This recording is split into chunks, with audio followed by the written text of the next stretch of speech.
kind of like I think people like Michael Vick as a kind of a unique kind of character. And I have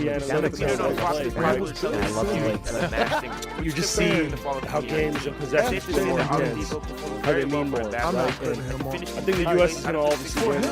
Have I told you my Malik Beasley story? No, talk to me.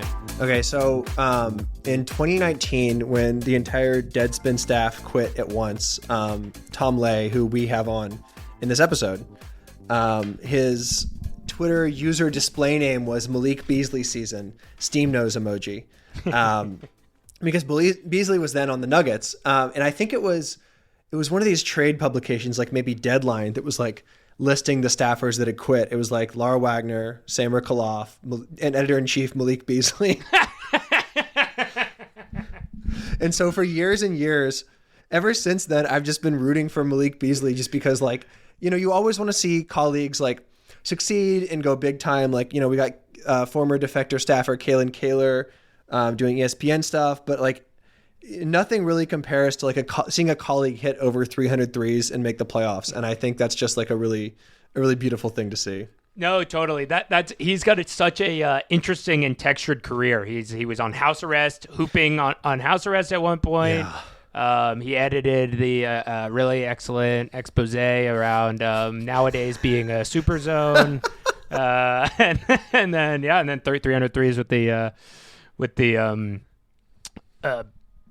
Pistons is incredible. So, but don't listen to what the haters say. He's great in Slack. He runs a really crisp edit meeting. Respect. Why are we talking about Malik Beasley? We are talking about, it's a little foreshadowing, something people do in the biz, because we will talk to him. Nope, we will talk about him. Book surprise, podcast guys too.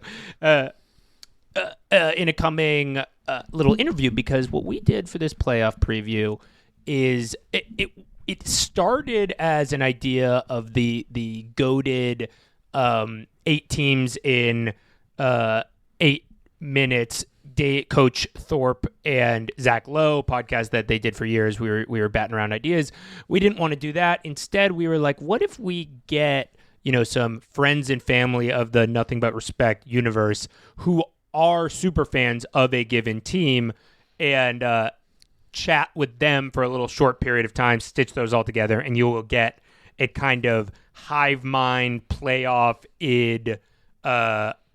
compilation, if you will. So that's what we've got going on. Yeah, I like doing all these interviews. I thought this was fun. Will you get a preview of every team? No. You will get a preview of people we find interesting who root for teams that we find interesting. Exactly. And it was interesting. I will say, so as we're taping this, we've done 3 and we'll do three more tomorrow. Something that big picture takeaway, a lot of people in the just happy to be here zone. Yeah. Which I think as a Warriors fan, I can't relate. I'm like, if we lose, I'm going to, Havana syndrome. I'm going to turn the thing back on Steve Kerr that fucks his back up. We need more delusional fans. We were recording this the day of the Warriors Grizzlies play-in game, which, like, damn, how crazy is it that the Grizzlies won by 75 and Desmond Bane dropped 100? That's so nuts. Steph Curry is famously 0-3 in play-in games. Like, he just can't fucking win the play-in games. Oh wow.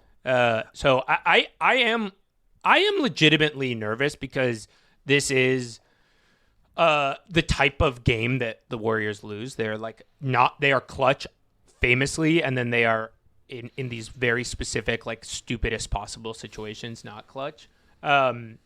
And just, I don't know, like, Zach Edey gets fucking Butler into foul trouble for some dumbass reason. Like, something bad could happen. So, yeah, we got a classic big guy, little guy matchup tonight.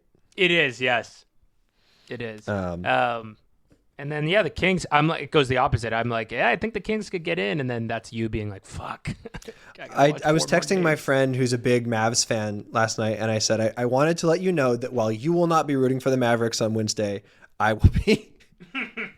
And he was basically like, oh, I was about to say the opposite thing to you. Like, well, because it's a 1-2-3 Cancun off. Yeah. I don't. It's who wants it less. Yeah, like the thing is, like, the Kings probably want to make the playoffs, but it doesn't really matter. Like, I was explaining, I was talking to a friend who doesn't really follow basketball as much, and I was explaining this general phenomenon of like advantage creation. And then we flipped over to a Kings game, and I was like, okay, forget everything I just said. They don't do that because they don't need to. They just kind of take the same bad shot, like, no matter what happens. Like, they're just playing deterministic basketball. So excited for that season to be over. Well, yes, enjoy our little slew of interviews. Everybody, if you're go check out all these interesting thinkers from across the basketball universe, and happy playoffs. Yeah, enjoy. Welcome to the show trial of Tom Lay, Defector Media Editor-in-Chief, Nuggets fan. However, Your Honor, I have some concerning evidence I'd like to bring to the court. This is a Slack message in Defector's basketball channel, February 6th, 12:47 p.m. Pacific, at Sean Kuhn. Jalen Pickett might be the Nuggets starting point guard tonight. Magic have never been more cooked. February 7th, 9:25 a.m., Tom Lay. I'm starting to develop a Frank Ntilikina type relationship with Jalen Pickett. February 8th, 8:36 p.m. They don't want me to talk about how Jalen Pickett played 17 minutes and hit 2 threes tonight and all caps locked up Devin Booker. February 10th, 7:51 p.m. Oh my God, I'm so fucking Jalen Pickett pilled. May 10th, 6:56 p.m. March 10th. Jalen Pickett booty bucket. April 2nd, 8:11 p.m. Jalen Pickett, meanwhile, is a perfect angel. April 3rd, 8:24 a.m. Official Denver Nuggets YouTube account putting out a Jalen Pickett highlight reel is about as first week of April as the NBA gets. Tom Lay, my first question. In the Mike Malone, Calvin Booth civil war that ended with both of their firings, why did you so nefariously and onerously take Calvin Booth's side? Well, okay. First of all, I stand by all of those Jalen Pickett messages. Jalen Pickett is a sweet angel. He's fine. It was a big booty bucket. He did do some cool booty ball buckets. I guess I would. Well, okay. The wider context too for caring so much about Jalen Pickett that you're not mentioning that I think is important to my defense is that the other backup guard for the Denver Nuggets is Russell Westbrook. So there is, you get like 8 minutes of Russell Westbrook terrifying you, and then you get 2 minutes of Jalen Pickett like doing normal stuff, and you're like, this guy's great. He should be the backup point guard. But yeah, I guess I hadn't previously considered whether I was on the Malone or Booth side, but now having reviewed the evidence, I guess I am a Calvin Booth guy. I'm a Booth boy because Jalen Pickett was like, as funny as it sounds to say out loud, like the reason they both got fired. A basketball player who, of course, we all know about, right?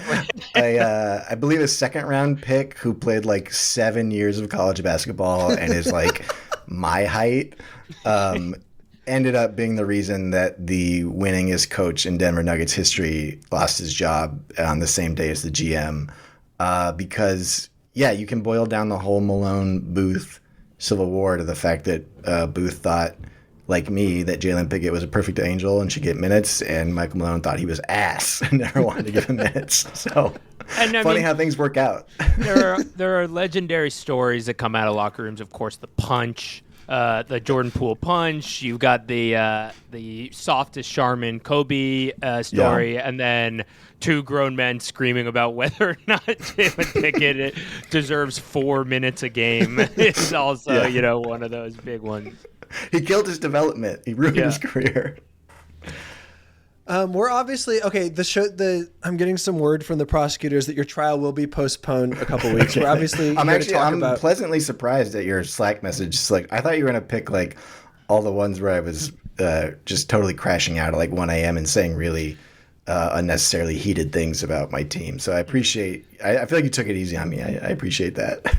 Yeah, if someone had just followed the Nuggets season from Tom Lay slacks. You would think they went like 3-79, but every night they played on the West Coast and finished up a horrifying 1-point overtime loss at like 1:45 a.m. That ended with Tom just sitting in the dark in his armchair, just stewing about Russell Westbrook for 45 more minutes. Yeah, it was a weirdly rough season, and then at the end of it, I look up, they've got 50 wins, and I'm like, oh, well, I guess that was fun. Well, I feel like that leads us into the first question we're asking everyone. And I get this feels extremely loaded in basically every case, and everyone's given us the same version of a bad answer here. But like, what are the vibes going into the playoffs? Yeah, so I'll do my best to be level-headed and positive because despite spending the last like 4 months just sending Slack messages about how these guys are frauds and they make me want to harm myself.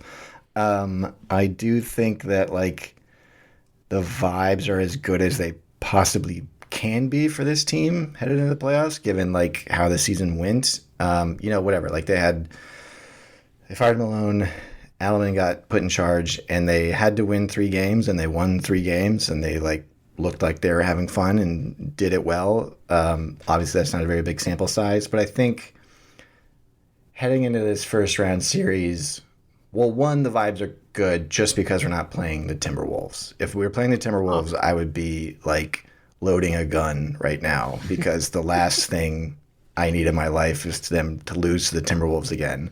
So I think the way the bracket broke out, like they basically can't face the Timberwolves, which is great. So like, everything's gravy after that. And then as far as like, can they beat the Clippers?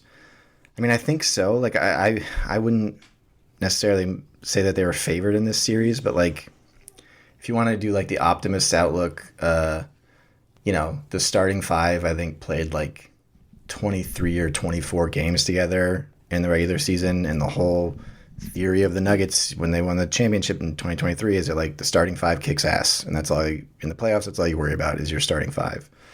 So all of those guys appear to be back and healthy, and that could be fun. And then there's always just like lingering Clippers fraudulence. You always just sort of expect them to like not do what they're supposed to do, even though they've been like the best team in the league the last like 15 games or something. So I don't know. I feel like normal going into it. I think they're a 4 seed. Like that's fine. Middle of the road expectations. If they got beat by the Clippers, I don't think anyone would think too much of it. If they win, it'll be like, wow, look at all the adversity they came back from. Good season.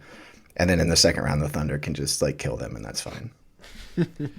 The Vegas line reflects this similar kind of toss-up thing. It started as the Nuggets were favored, and then it got bet pretty heavily Clippers, such that now it's the Clippers favored by a little bit. Which I think that all does track. I think that these are 2 fairly evenly matched teams in a playoff setting. Yeah, I think it'll be fun. Yeah, I think this is the best first round series that's like set up right now, because I think Rockets Warriors will be extremely fun and extremely funny, but that's one of those like Zoomers versus millennials, like everyone's going to scream at each other. This is just like competent 30-year-olds playing real hoops. Mm-hmm. Yeah. The crack it'll be cool. stream versus like YouTube TV series. Yeah, exactly. One sort of thing to consider here is the psychic damage of that Russell Westbrook took while playing for the Clippers. Are you worried basically that he will try to get revenge and like sort of commit the sin of like dribbling the basketball kind of at all? Yeah, so I am resigned to that happening. And the only reason I'm not like, well, there's just like that's a wrap. That's the reason why they're going to lose the series, is because the Clippers also have a little fella by the name of Ben Simmons on their team. So I think there's like a good Ben Simmons and Russell Westbrook can just kind of hopefully like cancel each other out there. Like if they play, equalish minutes, Simmons will pass up enough layups to make up for all the times Westbrook just like throws the ball in the air for no reason. So yeah, that's the only reason I'm like, maybe that won't be that bad, because they've got their own guy who does stuff like that. It's interesting that well, it makes perfect sense. Honestly, I also can't stand watching Russell Westbrook. But a weird thing happens when Westbrook plays for your team is that some people start sort of get excited, like trick themselves into liking him. But it sounds like you've gone the other way, and maybe that's a late career Westbrook. Is there anything you like about him? Oh yes, the Westbrook thing for me in particular is pretty rough because it's like this is basically like me receiving God's punishment because in the early mid 2010s I was like the biggest Russell Westbrook evangelist in the world. Like people who were like, this guy shouldn't win the MVP, averaging a triple double for a season isn't impressive. I was like, you're scum to me. I can't believe this is how you think about basketball. Like, you do not know ball. You are pathetic. Like, get the fuck out of my face.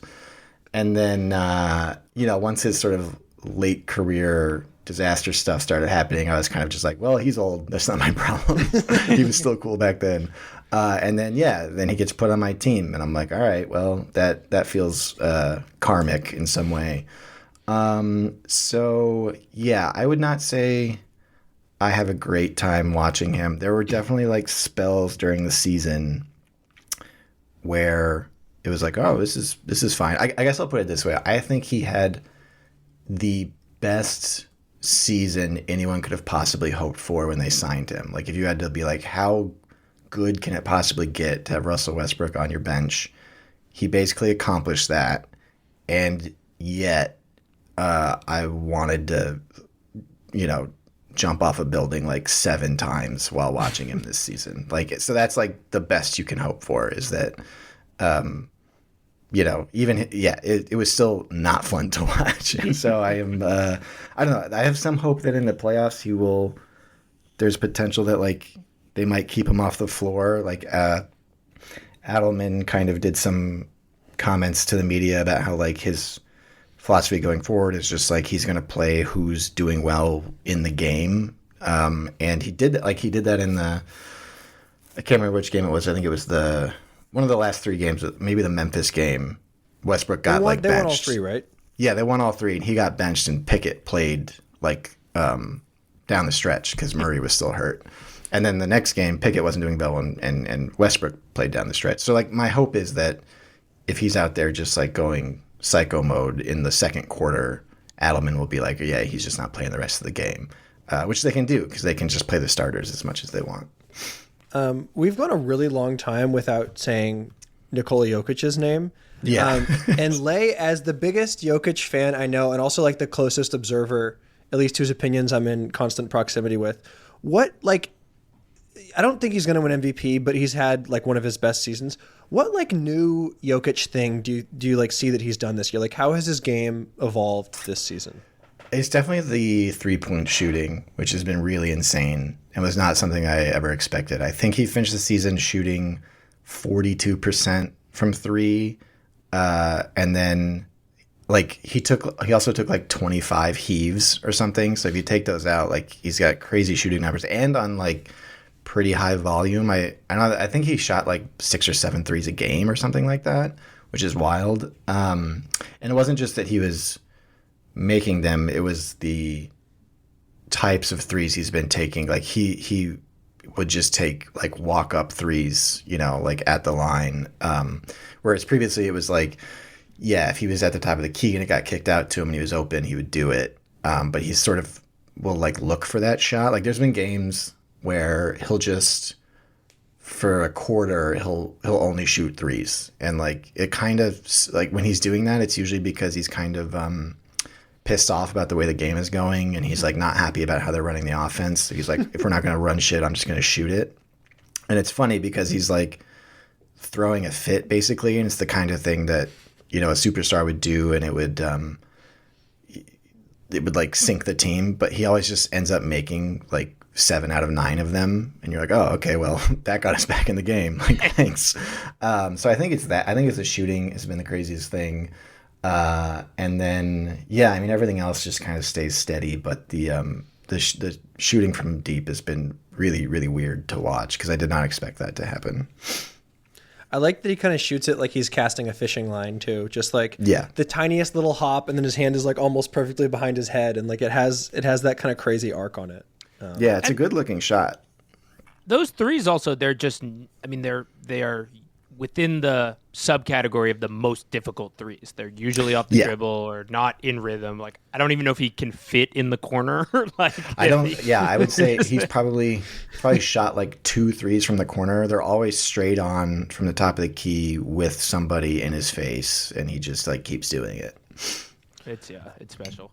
You always hear Nuggets are the 4 seed, and you always hear about the home court advantage. But I think Harry has an interesting theory about like how that plays in 2025. Can you lay that out?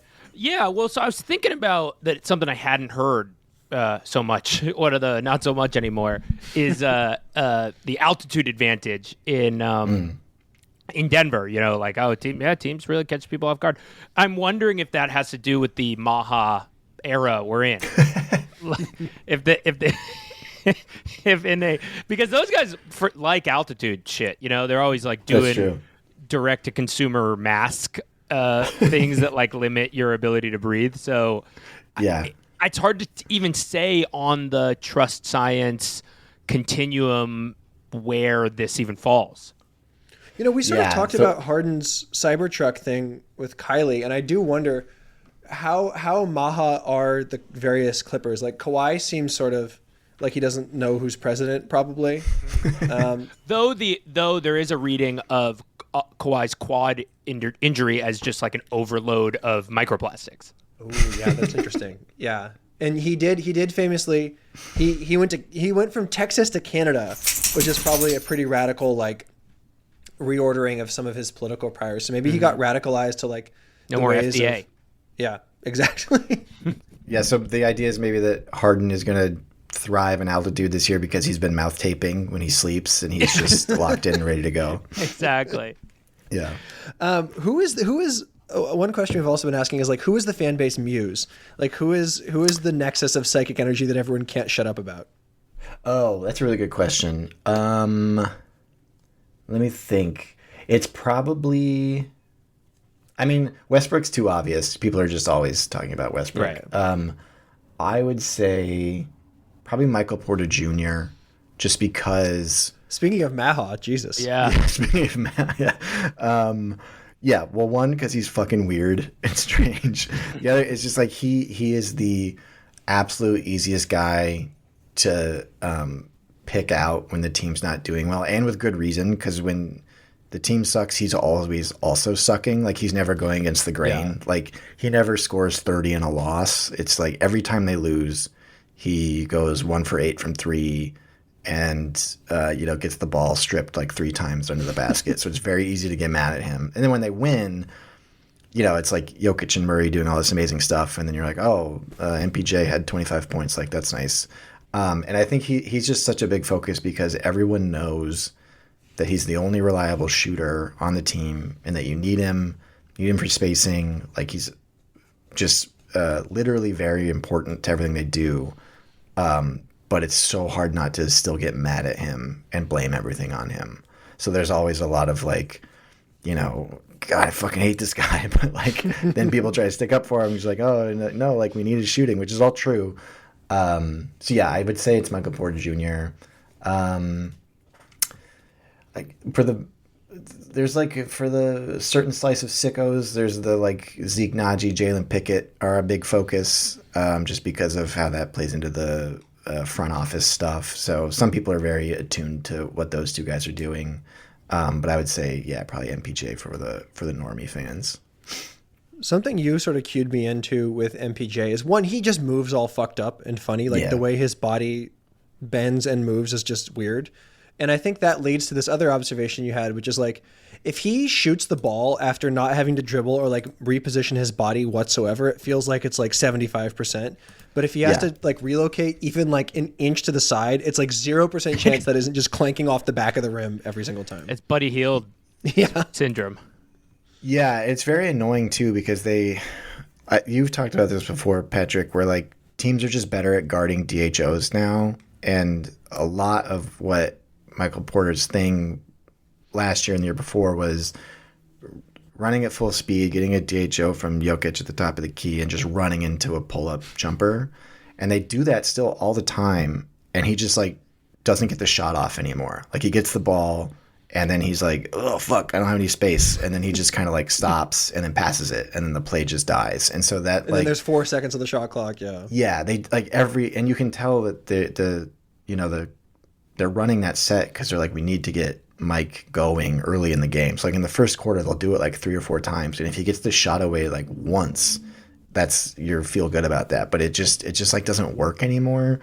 So it's hard to. But yeah, basically he's just kind of like I mean, to his credit, he's been doing more like driving off closeouts and getting to the rim a little bit and getting rebounds. But the sort of stuff where he would just like hit a bunch of threes in a quarter, like 6 threes in a quarter, and be like, oh, he swung this game by himself. That's just like not really happening anymore. But before we get you out of here, I wanted to.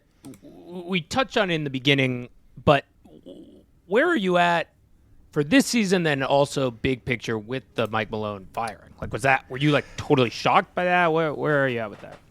No, I was definitely shocked by the timing. I think it was probably the right thing to do. I think that like after 10 years, I mean, he's been the coach for 10 years. He's been with most of these players for like most of that time. I think he coached Jokic in his like second year, so he's been with him almost the whole time. Murray, all these guys have been around forever. I think you just get like fucking tired of people. Same voice, I think it was pretty clear that all the players were just like, we're just kind of tired of this guy. Like, nobody was listening to him, and that just is like happens. That's pretty normal. I guess I felt bad that they did it now and not in the off season because I don't know. Even if they get like a little boost from it happening now and they win a series and then go out in the second round, like that's fine, I guess. But they could have just waited for the season to reach the conclusion it was inevitably going to, and then fired him. But yeah, I don't know. He's a good coach. He was a cool guy. I can also see him being extremely annoying to be around every day. So it was fine. I heard a rumor about this that actually he hadn't gotten fired, but it was a cold night at Gold Star Beer Counter.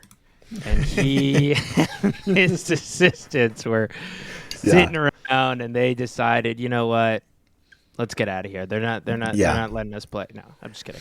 Well, actually, in hindsight, after he got fired, there were some quotes that if you went back and looked at it, where you can kind of tell he was sort of saying like, I'm pretty cooked. Like he was just saying stuff about like, yeah, they're not improving on defense because they're not listening to me. Like, I don't know what to do. So I think he knew that he had sort of lost the locker room or whatever, so to speak. Okay, our final 2 questions we're going to leave on. One is a yes, no. The second is a free response. Okay. First, do you think they can beat the Thunder? In a series or in one game? Well, I think they still play best of 7 in the second round. So, yeah, series. No, absolutely not. Everyone trying to talk about how like, oh, the Thunder might be vulnerable are out of their fucking minds. That team they're going to lose like 2 games in the playoffs, maybe.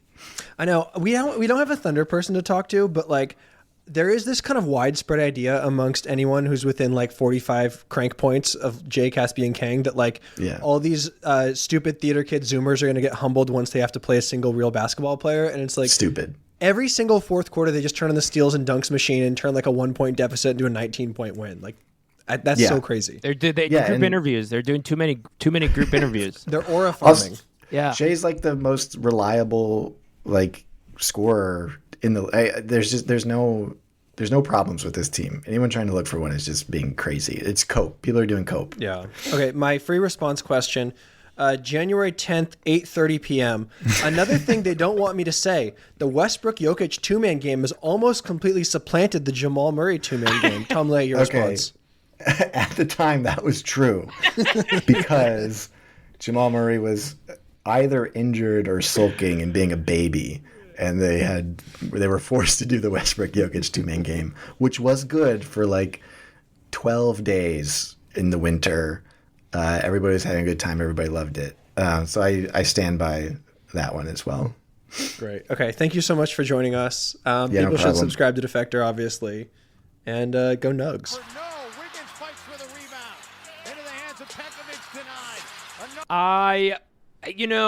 When I watch Julius Randle play, I find myself asking the question, are men okay? And that is, and I bring that up because we are joined by friend of the program, Eamon Wallen. How are you doing, Eamon? Waylon, I'll have you know. Oh, what did I say, Wallen? We are joined by friend of the program, Eamon Whalen. WNBA legend Lindsay Whalen. Yes, forgive me. Same. Any relation? My dad really tried to make that strong, and his mother, my grandmother, kind of shut him down on that. But it seems like completely, like it has to be. She's from Minnesota. We're from Minnesota. Whalen was a Irish name, O'Phelan, and they changed it. And so it's like, come on, there's got to be something there. Like, yeah, they were both O'Phelans in Ireland, and they both switched to Whalen. Like, there's got to be some there. But my grandma shut it down, so I'll defer to her. You are donned in a scarf supporting the Minnesota Timberwolves. You are a long-time Minnesota Timberwolves head. Just by your demeanor on this episode, I'm already a little surprised. I don't know. Here's our question: what are the vibes in Timberwolves land right now? You seem kind of swagged out and braggadocious, which isn't exactly what I was expecting. You know, I forgot to say this in the first time I came on, was that it's kind of hard for me. A lot of my Wolves vibes checks are based on Wolves Twitter, for the sole fact that I moved out of Minneapolis right before they became good. Like, I moved to San Francisco at the end of 2022. So like the first playoffs was like that Nuggets series where we played them, as Bruce Brown said, it was their hardest playoff matchup, and I rode that through the summer. And so I don't actually, a lot of it is off of Twitter, but I would say that vibes are pretty high. They're like, because we rode that march out so well, we were one of the best teams in the league. I mean, I saw a stat yesterday, it's like the Clippers, Warriors, and Wolves since January 15th have been like the three best teams in the West, basically. But then we had that, and we can kind of talk about this with their weaknesses. We had that terrible loss against Milwaukee that kind of cost us what could have maybe been the 3 or 4 seed. But when the ESPN experts roundtable of 12 hoops experts unanimously picked Lakers in 6 or maybe 5, there's a couple 7s, but most of them was Lakers in 6. The Wolves Twitter is pretty strong right now. It's like, it's a real born on third base team versus fan base that's like born on third base fan base, the famous apocryphal tweet about Lakers fans and the fascist psyche.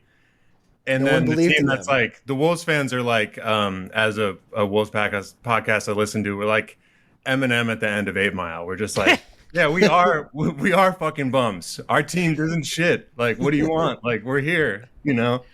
And then I shared this anecdote with Patrick, but Ant, I really feel like since Ant has come, Wolves fans have sort of adopted the Ant persona, and sort of like his confidence is infectious in his teammates and in the fan base. And this beat writer for the Star Tribune named Chris Hine, who's writing a biography of Ant, he shared an anecdote on a podcast last week that Ant's mentor basically said that if Ant thinks that shit is sweet in a game, he will play horribly. He has to feel like everyone is rooting against him. His back is against the wall. And so he said Ant told his mentor about the Olympics. He said, well, like, Steph and KD and LeBron aren't going to let us lose, which ended up being true. But that's, his mentor was like, I knew he was going to suck in the Olympics after he said that. That's funny. And so I'll read this quote that just came down from via fellow Benny the Butcher fan, John Krasinski. Is he fucking with Benny the Butcher? He had an amazing tweet about how good he felt driving from his daughter's soccer practice into the city to the Wolves game, bumping Johnny P's caddy. One of my favorite tweets. He was just like, and it was like 70 degrees, springtime, and it was just like, that's like the David Brooks NBA YoungBoy tweet. Wait, David Brooks as an NBA young point. Oh man, yeah, this was like 2 years ago.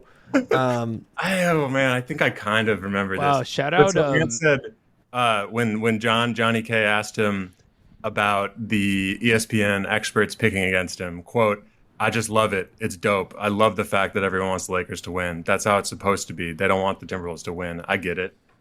And I'll remind you, last year, Wolves 3 seed, Suns 6 seed. Every ESPN expert picked the Suns. Next series, every ESPN expert picked the Nuggets, with the exception of shout out Bobby Marks, picked the Wolves in 6. No, this is an anti Bobby Marks podcast. I'll give him credit for that. He puts me to sleep when he's on Zach Lowe. Wait, can I do a Bobby Marks impression? Yes. Here's my Bobby Marks impression. In Game 2, when Anthony Edwards scores 57 to beat the Lakers in a total thriller game. Well, you look at Jaden McDaniels, and that number's awful big. He's $32 million this year, $33 million this year, and the question he's asked is like, how cool is it to see Anthony Edwards like pop off? No, but your point is correct, and I think in the same way that the Wolves fan base has like adopted this Ant mindset, the team kind of has too, and we don't need to harp on this too much, but that Bucks loss where Milwaukee went on like a 34-3 run or something in a race, like that crazy deficit and one running away, that felt like all of the Wolves' weaknesses like totally on display and synthesized into this like perfect little package. And that was basically that like when the going gets tough, they kind of don't necessarily have someone who can like make good decisions very often. Like that offense, they were just playing like the dumbest shit offense. It was either like pass it around for 24 seconds and no one wants to do anything, or just like one pass, White Dante misses a 3 with 16 seconds left on the shot clock. So like, how much does that worry you? And why should that not worry you against the Lakers, I guess, because they don't have anyone who can play defense? Yeah, that's kind of the whole thing is like, I would say our season in the nutshell, based on two stats that kind of like shows both our potential and our floor, is that I just saw this 4 teams in the NBA finished in the top 10 in offense and defensive rating. Cleveland, Boston, OKC, Minnesota. Wow. From a writer I like at Defector named Patrick Redford. Of the real teams in the NBA, the Wolves are comfortably the worst in close games in terms of both volume and efficiency, with 26 clutch losses in clutch games. Shocking for a team with a 46-33 record. If they went 500 in close games, they would be jockeying for the 2 seed. So both, they are like excellent, but the close games, and it's weird because they do have literally fight, like the Pistons fight, but then that Nuggets win, the OKC comebacks, like they are a team that can rally and that can fight. And in some ways, I do like them in close games, but I don't, when they have, like, I would be really nervous if it's like a 13-point lead going into the 4th. That type of thing. Like in some ways, that I could see. So one of the early storylines coming out of the beginning of the season was Ant very honestly and hilariously being like, I hate when they throw the blitz double at me. It's so annoying, right? And it's normally you profile to be a good clutch team if you have a really, really exceptional lead guard versus like say Embiid or like Giannis even, who like you need to force feed them the ball down and whatever. But with this blitz double, I could see how it could be a pretty easy way to take away what Ant does in the 4th quarter if you're going to just, throw to at him, make him pass it, and then you've got like Julius Randle running a clunky 2-on-3 with Gobert, which is not really what you want at the end of a game. Yeah. No, totally. That's I think it is going to come down to Ant's late game decision making, and it will be like an opportunity for him to really like the storyline is set. You get to revenge on Luka. You get to dethrone LeBron. Like, did you guys watch Starting Five? Yeah, enough to know that it was intro scene when they introduce Ant and LeBron is talking about like, if I could like see someone coming in the league, maybe I'd hang it up, but I don't really see that right now. And then it goes blue Lambo revs its engine. And it's like Minneapolis, and it's like, yeah, I want to cook LeBron. And I was just like, I've watched that clip like 75 times in the last 2 days. But does that worry you? Like, I feel like what the Lakers want is Ant to try to win every game on his own. Like, I feel like they're much better when they really do kind of get shit from everywhere. And like that, the Randall short roll game is like not bullshit if Gobert's not on the floor. But like, I don't know. Totally like, fair. No, that's totally fair. Because the Lakers defense is just so compromised in so many ways. Right. Like you're letting them off the hook in a way, right? No, and there has been a thing with this year with Ant where he's always trying to do the knockout, just like dagger three when he could just like, he could try to draw a foul. He could do like a more like Jimmy manufacturing points at the end of the game, but he just wants to do this like crazy highlight three. Another stat, Ant is the first non-Warriors Rockets player to lead the league in threes since 2011. Wow. Do you know who the player was in 2011? 2011. They played for the Orlando Magic. Was it Not Rashard Lewis. No. Oh, was it Courtney Lee? 2011. I got a crazy one. Aaron Aflalo. Someone on this podcast shares an alma mater, I believe, with this guy. Oh, shit. Oh, fuck. Oh, shit. Alan Crabb? That would be awesome if it was Did he Alan go to Crabb. Berkeley? He did. He did. This guy is not in the league anymore. Not Jameer Nelson. I'm trying to think who else was Jamal on the Crawford? Now I'm just listening, naming Michigan guys. Oh, was it this guy? I think this guy went to Michigan State. Was it Jason Richardson? Ryan Anderson. Ryan Anderson. Did Ryan Anderson go to Sacramento legend? Did he go to Cal? Am I just making that up? Oh, he went to Cal. He went to Cal. Yeah. Okay. Damn. That actually makes Sorry sense. for the- Shout sorry out for the Ryan detail. Anderson. But yes, it would be like Ant's late game decision making, and then basically a lot of like attention to Julius Randle's playoff stats in recent days, which are very bad.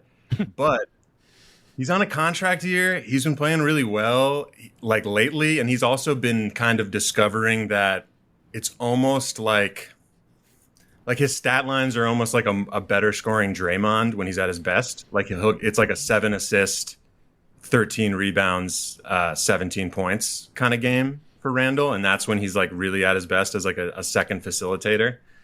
And then it's like, do we get Jaden at like what he was at in the playoffs last year versus the Suns, where he had some 20-point games? What does Dante do? Nas has kind of been shitty the past 2 weeks.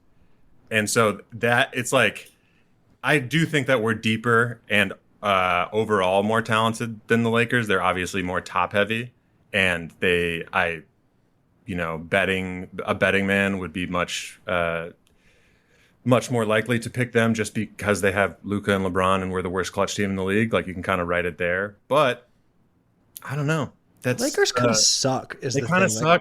They're kind of they're good. Watch. Yeah. I feel like I don't even think Jackson Hayes is that bad, but he is like I think he can fuck Jackson Hayes up. I do expect Luka to make Jackson Hayes look like Derek Lively for a little bit in this series. But that was the thing about the Dallas game, is that Luka destroyed us, but he threw alley-oops like every possession. That was just an alley-oop fest against us, and they don't have that. Something that Giddey, when Randall was all NBA for the Knicks that one season, Nathan compared him to LeBron after either a large edible or a huge bowl of chili, which I always thought was like this great descriptor for. You told me that right after the trade, and I've now updated that. It's really funny. Where I say Randall at his best is Zebo with LeBron characteristics. It's a great type of player. Who guards Luka? Jaden and some Wolves analytics types on Twitter have been highlighting Julius Randle on Luka 2 for 7, small sample size. Mm-hmm. Luka went 2 for 7 against Randle in games. 2 for 7. That is a small sample size. Indeed. Who is the? But I think they'll mix it around. I think Ant, Jaden, Nikhil, and Randall will all see, and maybe even DDV will all see time. This is usually a question with an answer you can deduce, but the Wolves roster seems basically like 100% constructed of these guys. But who is like the fan base muse? Who is like the player that like a lot of like the psychic energy coalesces around? Who people are like, okay, this is a vision. Yeah. This is an audio medium, but I will say, Carrie, can you describe what he's doing? Yeah, he has a giant flag. He's got the French national flag. It says Rudy Gobert in giant letters. He's miming taking a vaccine out of his arm. That's a really intricate charade. Wow. It has a Wokizme and then a red slash through it. Exactly. Yeah. No, I'm holding the commemorative Naz Reid beach towel, which my brother gave to me for my birthday. Naz Reid by a country mile. Yeah, I mean, is next to Ant is the most popular player amongst the Wolves fan base for sure. It is funny with Nas and like the Grizzlies. Excuse me, the Timberwolves will have the 3 best players above 6'9". Like every big guy on the Lakers stinks or is short. So like Randall, Naz Reid, and Gobert. It'll be I mean, it's just that there's an obvious height and skill advantage at the top. They need to and this is another thing they failed to do against Dallas last year. They need to hunt Luka on offense. Yeah. They need to hunt Reeves on offense. They need to make LeBron work. Like, they need to be really overly physical. And I do actually think Randall's a good person to do that. Ant, if they say, take it to the cup, stop shooting so much threes, can do that. And Rudy lately has been like, I don't know if you guys seen Rudy in the last month. He's been having 20-20 games like every game. He's been beasting on people in the paint. Like, he has a lot of like, it's less a sort of like pick and roll lob threat or where versus him just like pulling it out of a scrum and just like dunk, just like kind of just doing this like forceful dunk on people. Like, he's really impressed me in the last month. Like, he's peaking at the right time, and he's playing a like certain kind of like nasty physical game that like I think people don't really expect from him on offense primarily. The tariffs put him in FU mode. I was going to actually, I meant to open up the podcast with this. There's been a lot of coverage of finance and the economy and our changing. Everybody's Bobby Marks now. Monetary future, but I've listened to a lot of podcasts. I'm looking at South Korea, and that trade number, that's awful big. We got to hit them with an extra 10% tariff, but the Japan thing will take care of that. So, and also we got the economy of Laos is in a contract year, so I don't know how we feel about that going forward. Year 4 of the microprocessors, that's going to be bad. I mean, I get that you want it. I guess that you don't. You know what? You're fine eating 1 and 2, but I don't know. That's going to be a bad number. So we got a lot. Like, I've listened to Truanon on the tariffs, listening to the Diggs 2-part episode on global political economy. One podcast has recognized the most kind of grave financial news of the past couple of weeks, which was Nothing But Respect, recognizing the No Jumper bankruptcy. It was a huge, hit me like just a sack of bricks. And I was so happy to hear you guys, recognize that on the last episode, because that really had gone under the radar in such a crazy news week. Wait, related to that, last night at the same moment, I hit the Defector basketball Slack and Harry hit one of our group chats with reactions to, did you see LeBron's mobile game Hell ad where they're like making fun of his LeBron pretending to read thing? And it was like a 90-second ad, like a really long ad for like a Super Bowl ad. A Candy Crush ripoff. It was long as fuck. It was like the entirety of like the first commercial break. And when I saw that, I just thought like, oh, we are so cooked. The economy is so done. Like, it was like Bovada Candy Crush. Like, it was like the most fucked up game. Dude, yeah. No, LeBron's in his dark woke era. Like, he's like taking money from wherever. He's like, yeah, Maverick Carter, let's go build a Saudi Arabian, the big 3. I don't care. I do have one sort of, just kind of as a fan, kind of guys help me out, support group. Broadly for Wolves Nation, how do we not drive ourselves crazy with the inevitable free throw disparity. That's just going to be grossly disparate and egregious, and we'll have all of us, with Charlie from Always Sunny on the whiteboard. Under the Redford plan, we would definitely institute a tariff style, impingement upon the Lakers, where opposing teams would just get to start the game shooting 10 free throws, and then we just play a normal game from there. Yeah, the only thing I can think of is to screen grab various JJ Redick,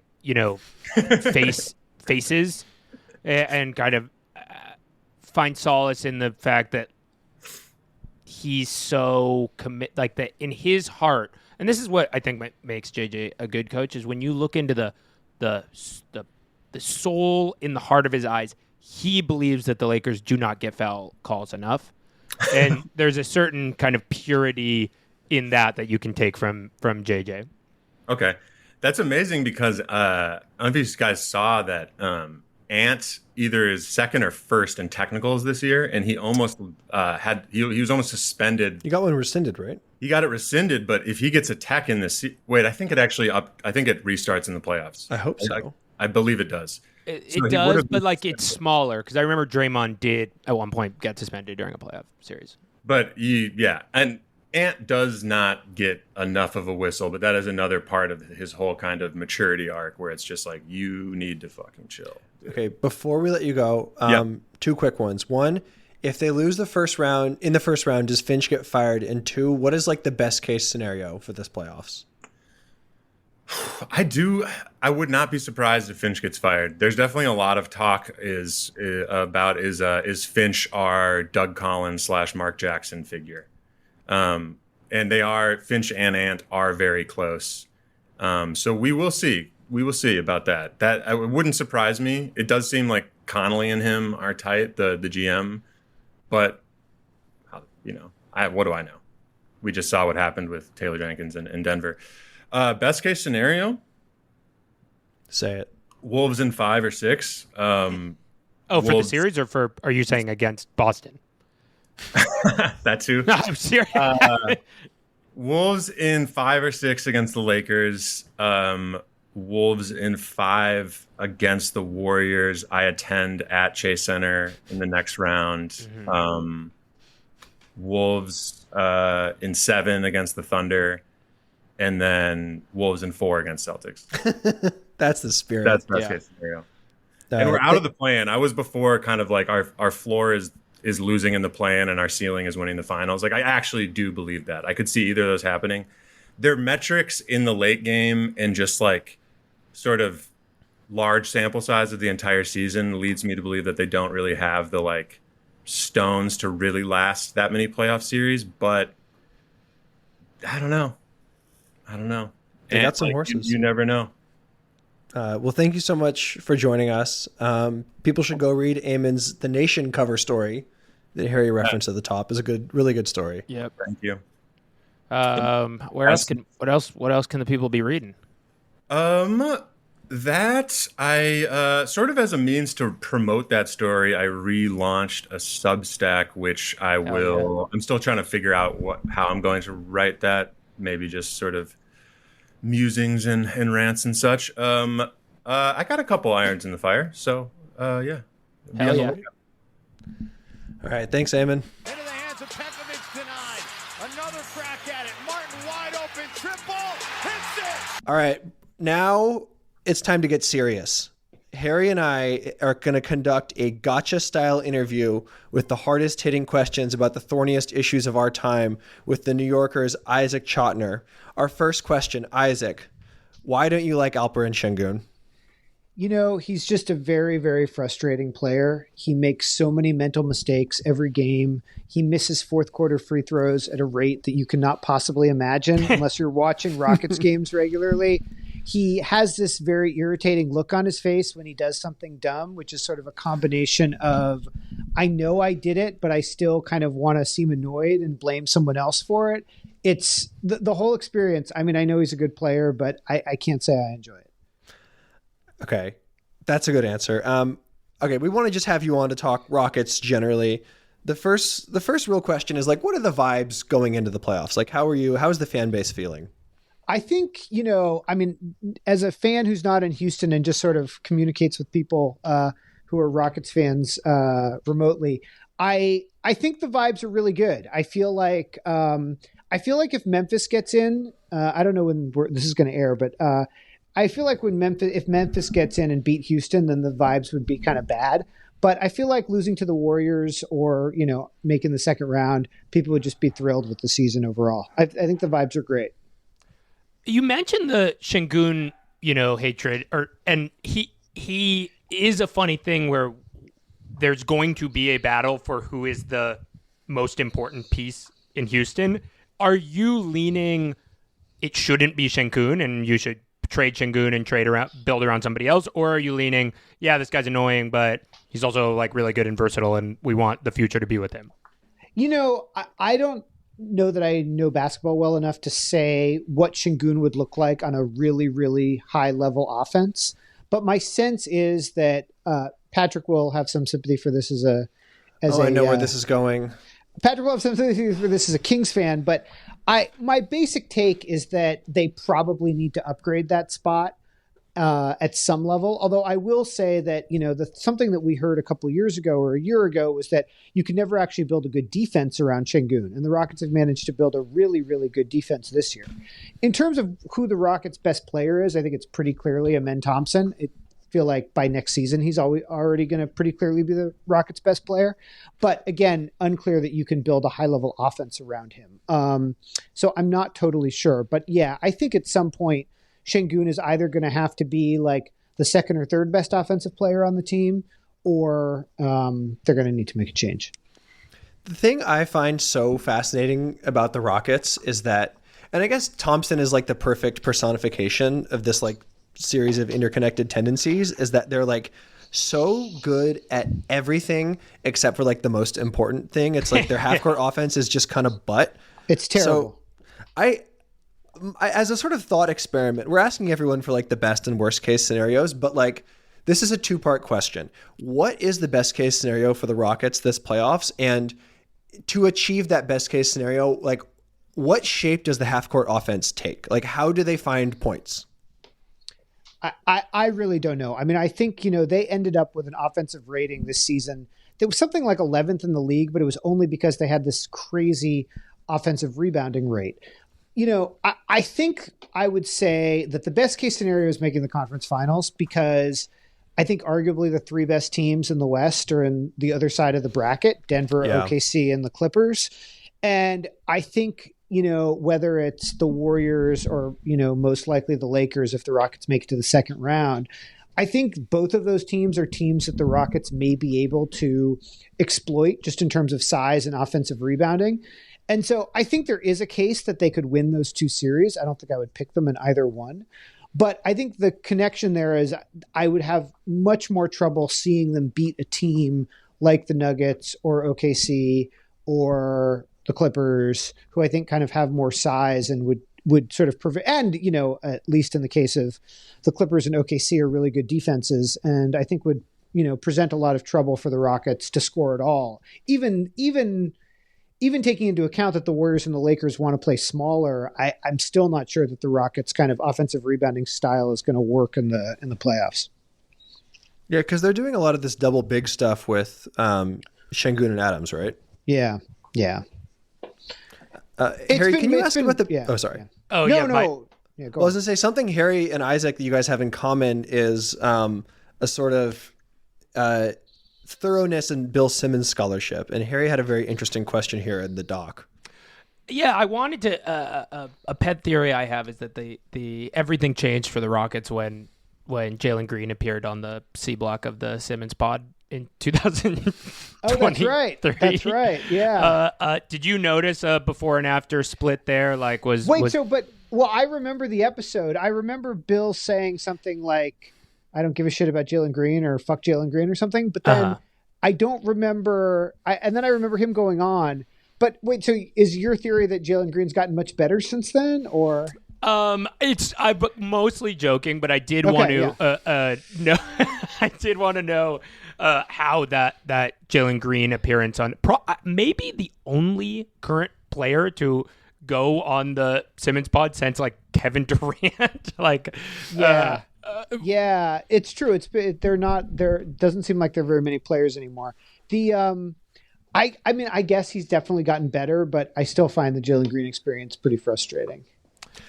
Is he their best offensive player? Şengün's their best offensive player, I think. Okay, so you have a half court offense led by two guys that you find personally frustrating. Well, I think not a lot of this can be explained by, but I think I sort of understood your taste in basketball players the other day when you were just laying out like all of your problems with Russell Westbrook specifically. And to me, Green's flaws are that he gets a little Westbrooky with his shot selection, right? Yeah, and he's just not that good a shooter. I mean, he's a better shooter than Westbrook, but he's just not that good a shooter yet. And he's this incredible athlete, but he just hasn't quite been able to put it all together. The Rockets are weird because they're well coached and they play really hard and they're a really good defensive team, but they just do a remarkable number of stupid things. So Jalen Green is not quite at the Şengün level, but it's not great. It's not at the Westbrook level either, I should say, but it's not great. I've had always a kind of dumb guy theory that I believe in around Jalen Green, which is that if he just put on 30 pounds, he would be close to all NBA. He just gets knocked off of his spots constantly. Do you see the? I mean, I don't know. How does that? I've gotten pushback around that of the idea that like actually just the problem is when he shoots the ball, it doesn't go in. But yeah. I don't know.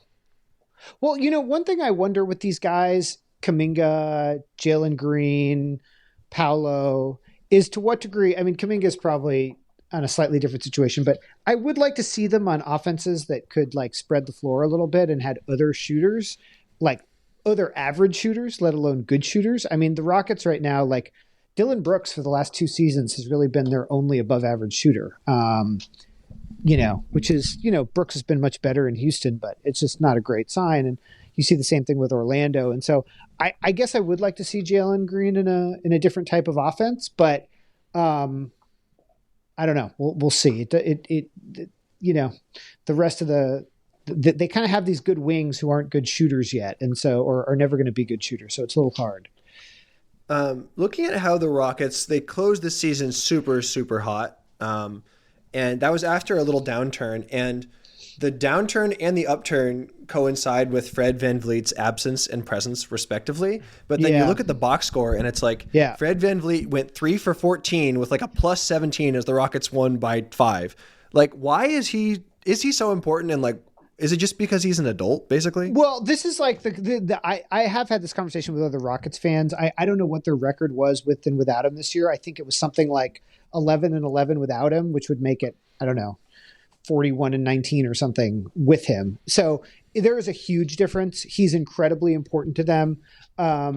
He ends up taking a lot of bad shots when the offense just sort of breaks down. So I'm not totally sold that his shooting is as bad as the percentages, but it's not been great. But yeah, he centers them. Their defense is much better with him out there. It's just, I don't know. They really, really, really need him. And that's probably not a great sign of where they're headed. And I think at some point they're going to have to upgrade that position, especially because, VanVleet is just on a different timeline than those guys. But him and Brooks are just so, there's been some rumbling from Rockets fans like, why don't the young guys play more? Why are Dylan Brooks and Fred VanVleet playing 35, some more in VanVleet's case, minutes in crucial games? But like, they just need those guys. And I think they've been really crucial to them outperforming expectations the last 2 years. Do the fans want like Reed Shepherd playing those minutes? Oh, no. I don't. I guess I was thinking it was more last year. Sometimes people were complaining about it. I actually haven't heard too much about Shepherd. I mean, I think at a certain point, though, maybe in this offseason, they need to decide what they're doing, because I think Reed Shepherd, and to a much lesser extent, Cam Whitmore, like, you just don't want those guys not being in the rotation for another season. I mean, Whitmore is not going to be an all-star, but he's going to be a rotation player somewhere, and just not on this team. They've got too many guys. This rebuild has been pretty exceptional for Houston to go back to bounce back from the Harden stuff and then end up with this team. Do you what is the experience of fandom, and how is it different from rooting for those like hard-in, warrior beater mega machines versus this team? Do you experience the fandom as different? I mean, it's just a lot less painful. That's. I mean, 2018 was pretty tough for Rockets fans. Kind of the knowledge that you had probably the best team you'll ever root for. I mean, I thought that team was better than the team that won 2 championships, pretty clearly better. But when you're playing the greatest team ever, it's pretty tough. So that was frustrating. I've really enjoyed the rebuild. It happened pretty quickly, and the young guys are fun. And I think the most fun part though is Amen's kind of explosion this year, because He's awesome, yeah.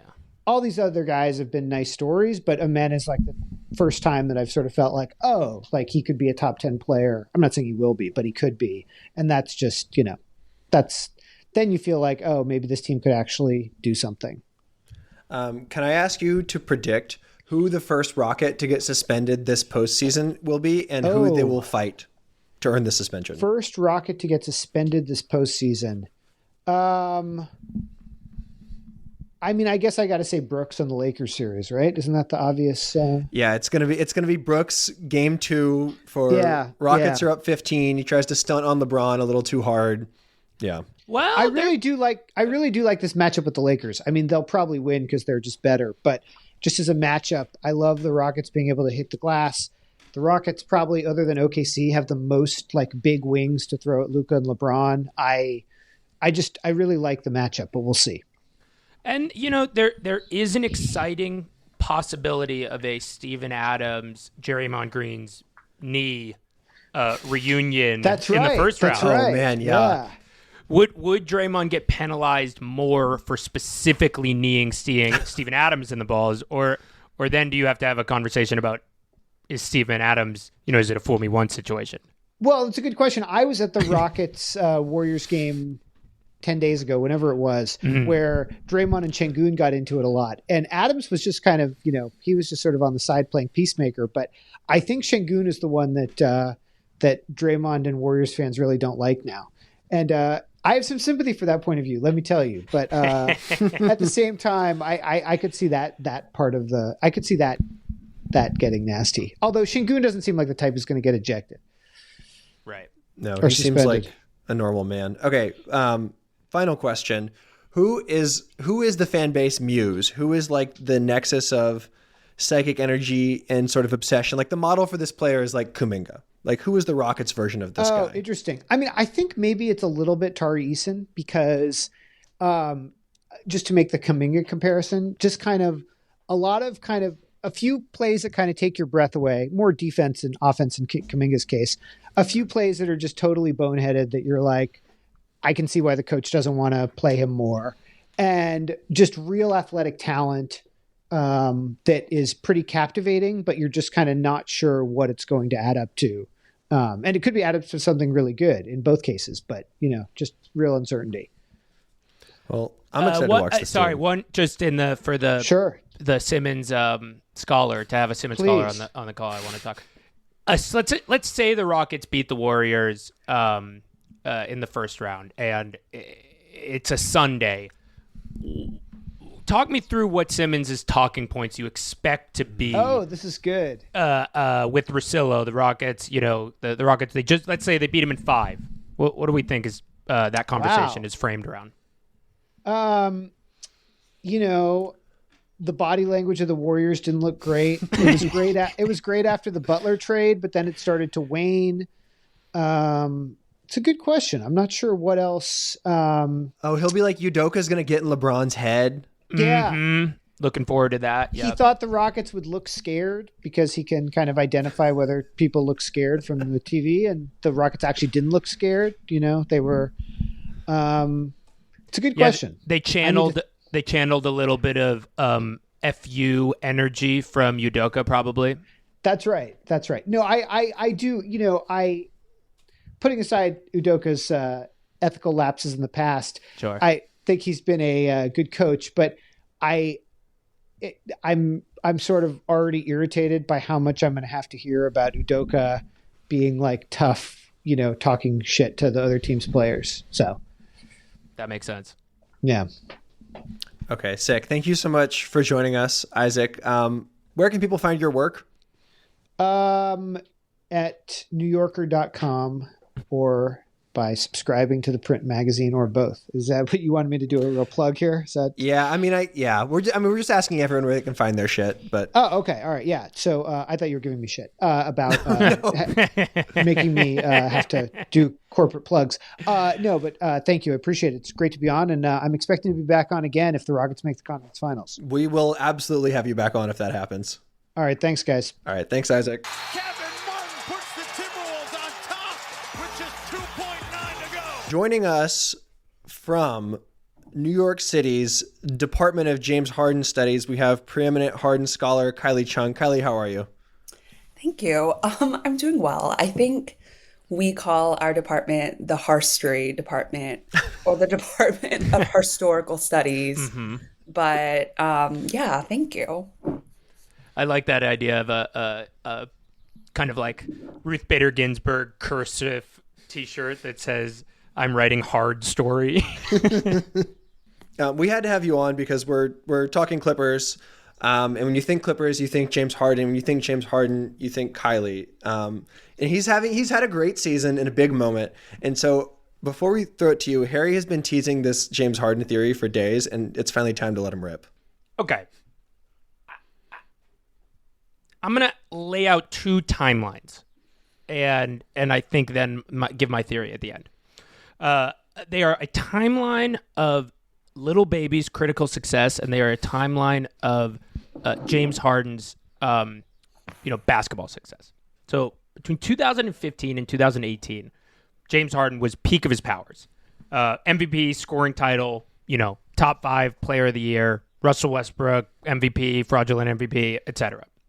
Lil Baby was a figment of the Atlanta rap scene's imagination. In 2018, at the tail end of this, he released "Yes Indeed" with that song with Drake, and sort of Drake's peak of his sort of finding a alluring sound that he's not a part of, and then like making a song where he's a part of it. But that doesn't matter.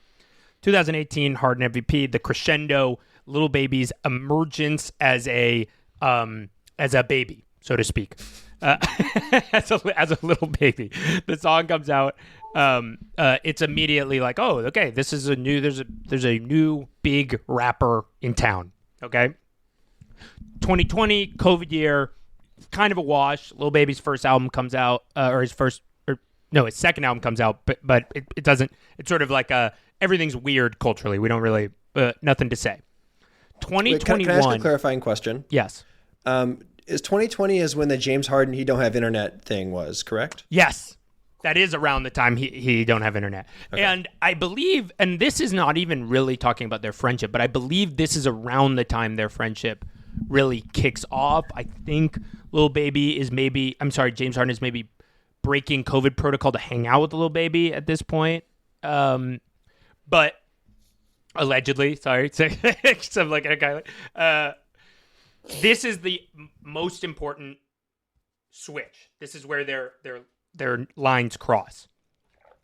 2021, James Harden demands a trade. Points per game drops nearly 10 points a game from like 34 to 24 points a game, whatever. Lil Baby, number one rapper in the world. Okay, he has grabbed the mantle. The Atlanta sound is his. 2022 to 2024, I'm calling these the Lil Baby years. These are the years where Harden is he's still having a good career, but he's not nearly as culturally or as basketball relevant as he was before. He's on this he's throwing kind of pocket passes to Joel Embiid for unstoppable 15-footers, but still he's only averaging 20 points a game. Most people are kind of like, is James Harden a second fiddle, maybe now a third fiddle for the future of his career? Lil Baby is on the other hand the sort of focal point of Atlanta rap music. Rap Capital comes out. Lil Baby is anointed in the New York Times about his how valuable he is as a rapper and a pop star. Then 2025 comes along. Lil Baby's album critically panned barely exists. Pitchfork didn't even review it. I checked. Okay. James Harden back. Best player on a team that is the second best team in the West, or third, depending on who you ask. James Harden is the engine behind this team. James Harden's bounce back year. Wow, wait, maybe James Harden can lead a team deep into the playoffs. And my theory is, can James Harden only be a number one option in an environment where Little Baby does not have a number one grip on the zeitgeist? Your thoughts? I mean, you were frowning a lot during this, Kylie. You had some issues with what I was saying. I just don't know that there was evidence he was violating COVID protocol. I haven't seen it if there was. If there was, he was probably like supporting sex workers, which I think is awesome. Hopefully he was doing that in a safe way, but I don't know. I haven't seen that if that's the case. I know that there was that guy in the bubble who did, right? Mm-hmm. Daniel House. I mean, sorry. Oh, well, maybe there were a number of them. But not Harden. He was a good citizen, is what you're saying, right? He didn't. If anything, he was masking, and the problem was the mask that he wore. So, yeah, it was like a Punisher mask or something. Like it was kind of Blue Lives Matter-y. Was that the deal?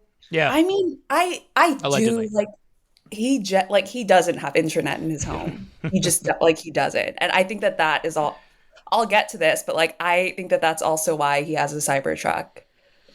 But wait, what happened with that? He owns one? It was a really difficult day for me because it was like this video was getting shared like everywhere because it was a really sweet video where he was like meeting this kid who was a huge fan of him and the kid. And like everyone was like, this is inspirational and beautiful. But like the video starts with like James Harden stepping out of his Cybertruck.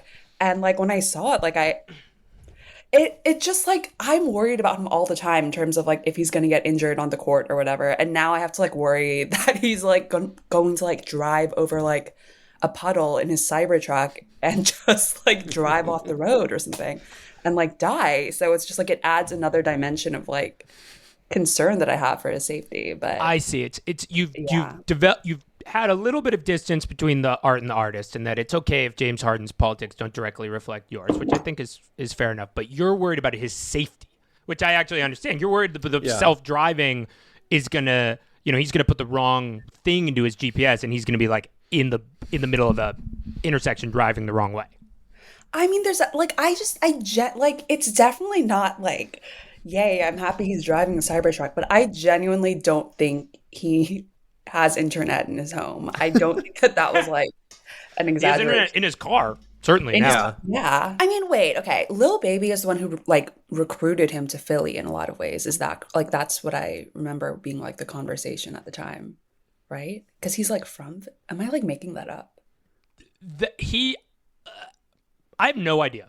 I'll say. I think that there were a lot. I think I think we have to just trust your. Yeah, I was going to say you've done the work here. Exactly. Like my main association with Harden and Philly is that one amazing game against the Celtics where he scored like 40 something, and me thinking like, oh, this is over. Like Philly's going to win the championship, and then you don't really need to dwell on what happened after that. But that series was so interesting in terms of like developing theories and whatnot, because it was very like whatever outfit he wore kind of decided who would win the game. If you remember that, like on the first game, it was like May 1. It was like the day of the Met Gala, and he like just showed up kind of dressed like, I forget the name, but like the big blue monster from Monsters Inc. Do you know what? Yeah. Oh, yeah, not Sully. Mike Wazowski, the other one. Yeah, the John Goodman one.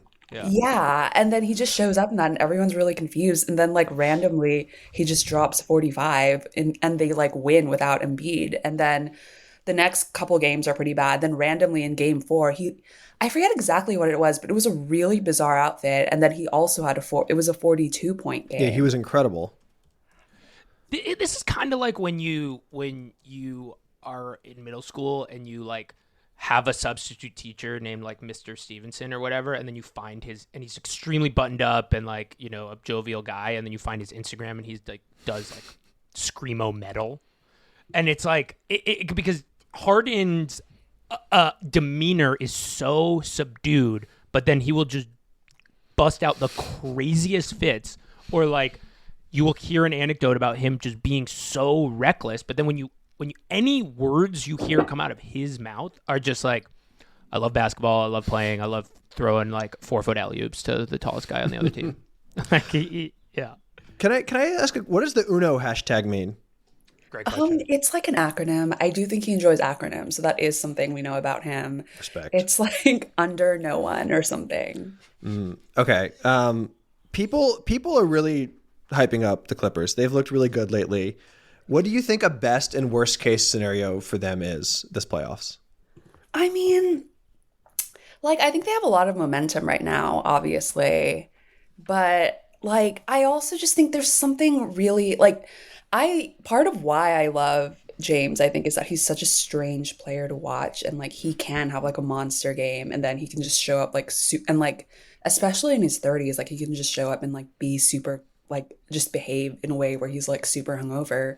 But then it's, like, also, it was, like, for the Celtics game, it's, like, he went there straight from Vegas and, like, was just, like, dropped like 45 in the first game, I think. So I think he's very strange and he's very difficult to predict. And for me, that's like the difficult thing and why like I'm really happy about everything. I think it's been an amazing season to watch him and like he's been consistently like really strong. But I think a lot of why he stresses me out is also a lot of like why I enjoy watching him because I'm just like, it is pretty unpredictable. And like I think that there's a level of like inconsistency that makes it like hard for me to like trust that they'll like necessarily have a very deep run. But I think it will be fun to watch. Like I definitely do. And I think the other thing is I just like always worry about like Kawhi getting injured, I guess. So that's the other thing. I don't know. Yeah, I was looking. ESPN does the thing where they have all their basketball people pick the series, and 7 had the Clips. Yeah, I saw that and I was real like I know there's a lot of weird stuff going on like with the Nuggets and like I don't know, like their coaches like I don't know. Their vibes are for sure. Yeah, they're kind of they also have like exactly one guy who can dribble the basketball and he has what he keeps calling a hamstring or back injury, and before Mike Malone got fired, his answers to when Jamal was going to come back were like no one knows what the future holds. Life is built on a foundation of shifting sands. So especially given that like Jalen Pickett is going to have to dribble against Kawhi, I would feel fairly confident if I was a Clippers fan. Really interesting. I mean, I am similarly very confident about the Clippers. My main, and I wonder as again the preeminent Harden fan where you fall about this, but I feel like Harden's sort of like playoff, like record as a playoff performer. Or a playoff choker, I should say, is like way overrated. Like I think he is in general a really good playoff basketball player, and his game works for the playoffs, and has been basically, he's had some stinkers. Don't get me wrong, but he is a victim of two things: one, spending most of his prime going against the best team to ever play basketball, and then two, being the guinea pig of the outer limits of heliocentric basketball, where like they were just like James Harden is going to be every single element of our offense, and teams have realized that didn't work, but at the expense of James Harden. So I think yes, the James Harden shooting 35 shots and controlling the offense, that's probably not viable in a playoff series, but Harden as a choker, I just don't buy. So I think they're going to be good. Yeah, I mean, like, what I've always said is, like, similar, I think, to what you're saying, which is that I think in a lot of ways, he's a really textbook example of, like, suffering from your own success. Yes. Where it was, like, especially in, like, 2018, 2019, it was, like, every other game, like, it was just so normal. He was just, like, 40-something point games where, like, I would take like my really good friend to like a couple of basketball games and like she didn't watch basketball and like it was like a Clippers game in like 2019 and like he only dropped like 31 and then sat the rest of the night and I was like, I'm so sorry. I'm so sorry you got to see this. He's not usually like this, but yeah, it's just so that was like considered bad for him, whereas like in the playoffs, like obviously it's a lot, I don't know, more competitive, so he would be like mostly having like 30-something point games or whatever and people would be like, this is the worst person who has ever played basketball. And like, so yeah, I mean, I think that. And then I also think, yeah, it just, for me, it does go back to like, he just is kind of inconsistent. It's like really interesting to watch because like he has a really high ceiling and a really unfortunate floor is kind of just how I feel about him. Do you have tells for, Oh, go ahead. I was just gonna say that is like the type of player that I am attracted to. Like I love this like wide outcome of like not knowing what you're gonna see anytime they step on the floor. What were we gonna say, Harry? Do you have any tells, Kylie, of when you think you're gonna get a stinker versus a electric game from Harden? Maybe even the first quarter, his outfit, what he posted the night before. I mean, I think his outfit is definitely important. Like, I think that we've definitely seen that. Just hopefully something pretty weird, I guess. I don't know. In terms of like what he posts, it's like, I don't know. That one time he posted at like 12:30 p.m. Rise and Grind. Like, He's so sick, yes. dude. that would be, I don't know. But yeah, I don't know. We've talked a lot about how this, like the dynamic of this playoffs is a lot of like Zoomer, Hyperball, Thunder, Rocketsy stuff against Millennial Excellence. And like, to me, that is yet another reason to root for Harden and the Clippers specifically, is like they're just composed of all these old guys. No, okay, old guys, but like the type who would start rising and grinding at noon in the way that like no one named Jalen Williams ever would. What was I gonna say? I mean, I actually think that a 12:30 p.m. rise and grind mentality. I mean, I think that like if you look at what happened to the Suns after they posted that video, where like Yeah. everything since then has just been like a biblical level of like catastrophe, I think, since then. So I think it's something to think. Like even just Devin Booker's like career arc next to like Luka's and like the ways that they like prepare and like take care of their anyway. So I think that there is something to be said about like a 12:30 p.m. rise and grind approach to this, I think. I actually honestly do kind of agree that if there is a degree of that there might be an overcorrection of taking yourself too serious, taking one's self and one's craft too seriously, that Harden has figured out the opposite of that, where like Harden, it does seem relaxed out there. He seems, for better or worse. Yeah. I mean, yeah. We've been asking people who the sort of like psychic nexus of like angst and fascination for the fan bases for their various teams. I know you've probably watched a lot of other Clippers besides Harden. Is that figure Harden for this team, or is there someone else on the roster who is like everyone is like sort of obsessed with and finds to be sort of like the spiritual bellwether for the team? I mean, it's funny you say that because I don't know that I'm not a Clippers fan. Like I'm a James Harden fan. So I just kind of got like dropped here the same way I would be like a Jazz fan if he were there. But I'm overall a Sixers fan. So, but cut our mic. I'm just kidding. I'm sorry, everyone. I think that Zubac is really, I don't know. He seems cool. I also He's just crushing like, it this season.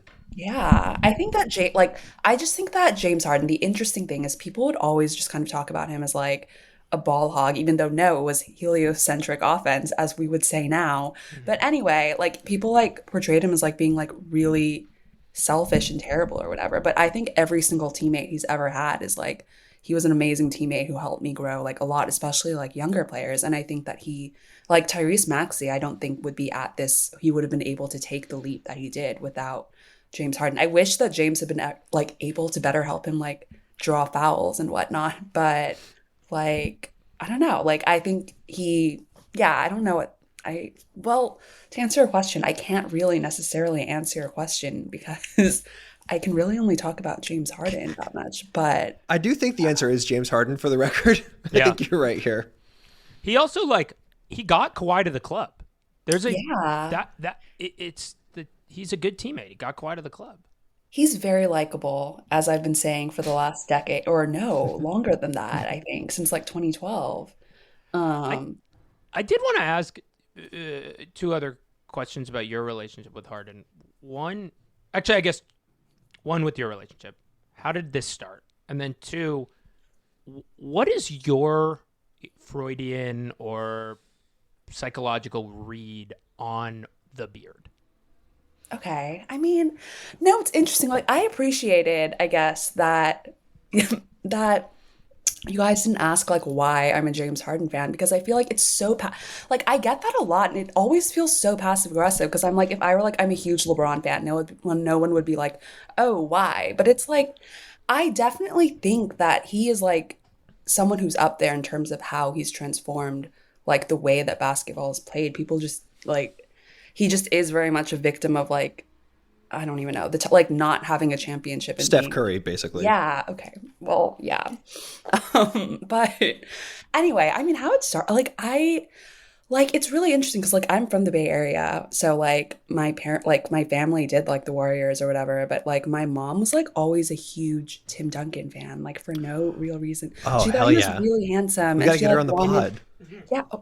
She wanted to like leave my dad for him. And so we just like grew up like watching that. And like it was really normal to me that you would just have like this favorite player who you had no like real like geographical connection with or anything, but you just had like a really like deep connection with them. And like I started watching Harden, I guess, like in like the Sixth Man season or whatever, or like when he was with like KD and Westbrook, and like they were obviously the stars, but like not to sound like LeBron saying he predicted 9/11 or something, but it's like when I like saw him, like, and I would see him, but like I just knew he would, like I knew he was gonna have such a special career, and like I loved his beard, and like I just felt like he was really slept on. And then I continued to follow him like when he went to the Rockets, and like his first game he had 40 points.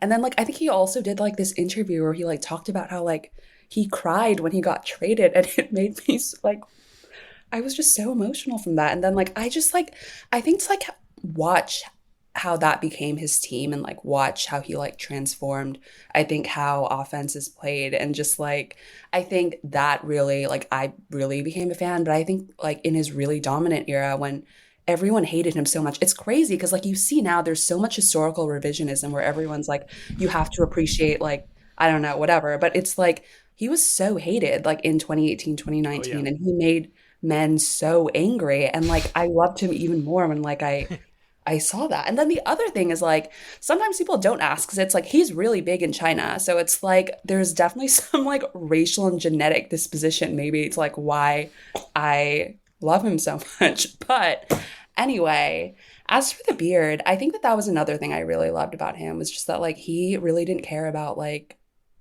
I don't know, he just did whatever he wanted. And I thought that was really cool. But yeah, now it's just like a staple. And like sometimes I'll like, I don't know, like if I match with someone like on a dating app, they'll be like, oh, you like James Harden. Have you ever seen him without his beard? And it's like, that is like, that's such a crazy thing to say to someone who's like, obviously James Harden's number one. And they're like, no, I've never seen pictures. Like I've seen every possible picture of him to ever exist. So yeah, I have seen those pictures, but thanks. I don't know.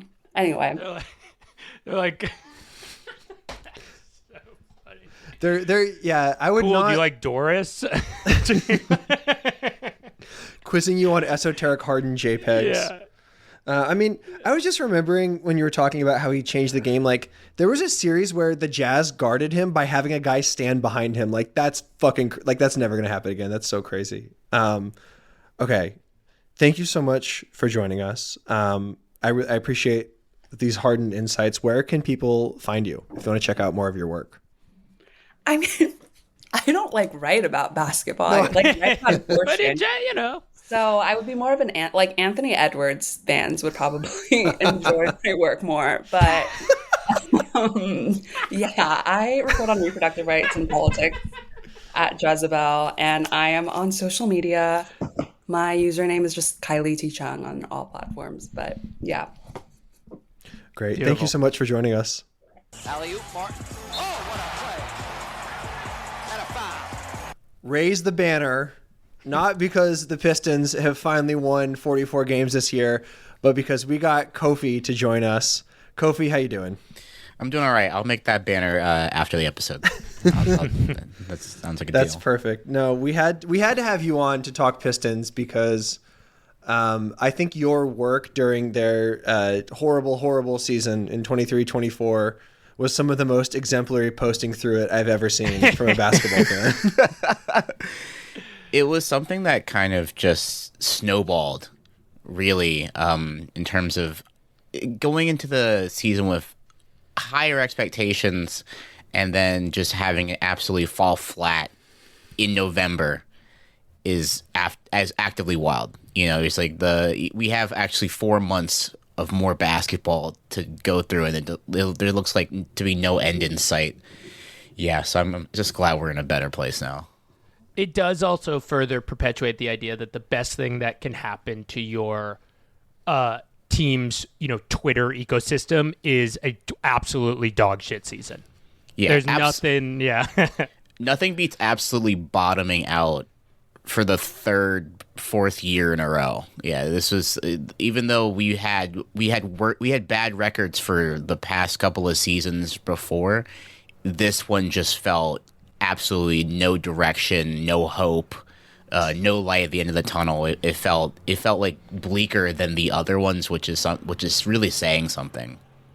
Yeah, that's a low bar that you'd slithered under still. Like, I have two sort of cherished Christmas memories to track the last two Pistons seasons. One was gathering the family around a laptop to watch Pistons Celtics overtime last year as they were like attempting to break what I think was like not quite a record losing streak. And then this year going to Pistons Kings and watching them lose up 3 on a 4-point Jaden Ivey play that preceded Mike Brown's firing by hours. And I feel like those two cherished Redford family Christmas moments really tell the story of how different the vibes are this year. I was on a plane for the Pistons Celtics, so I was buying a plane Wi-Fi because I was really encouraged, because the first half I was like, oh my goodness, we actually look an NBA team, and then the Wi-Fi I had to buy 30 more minutes.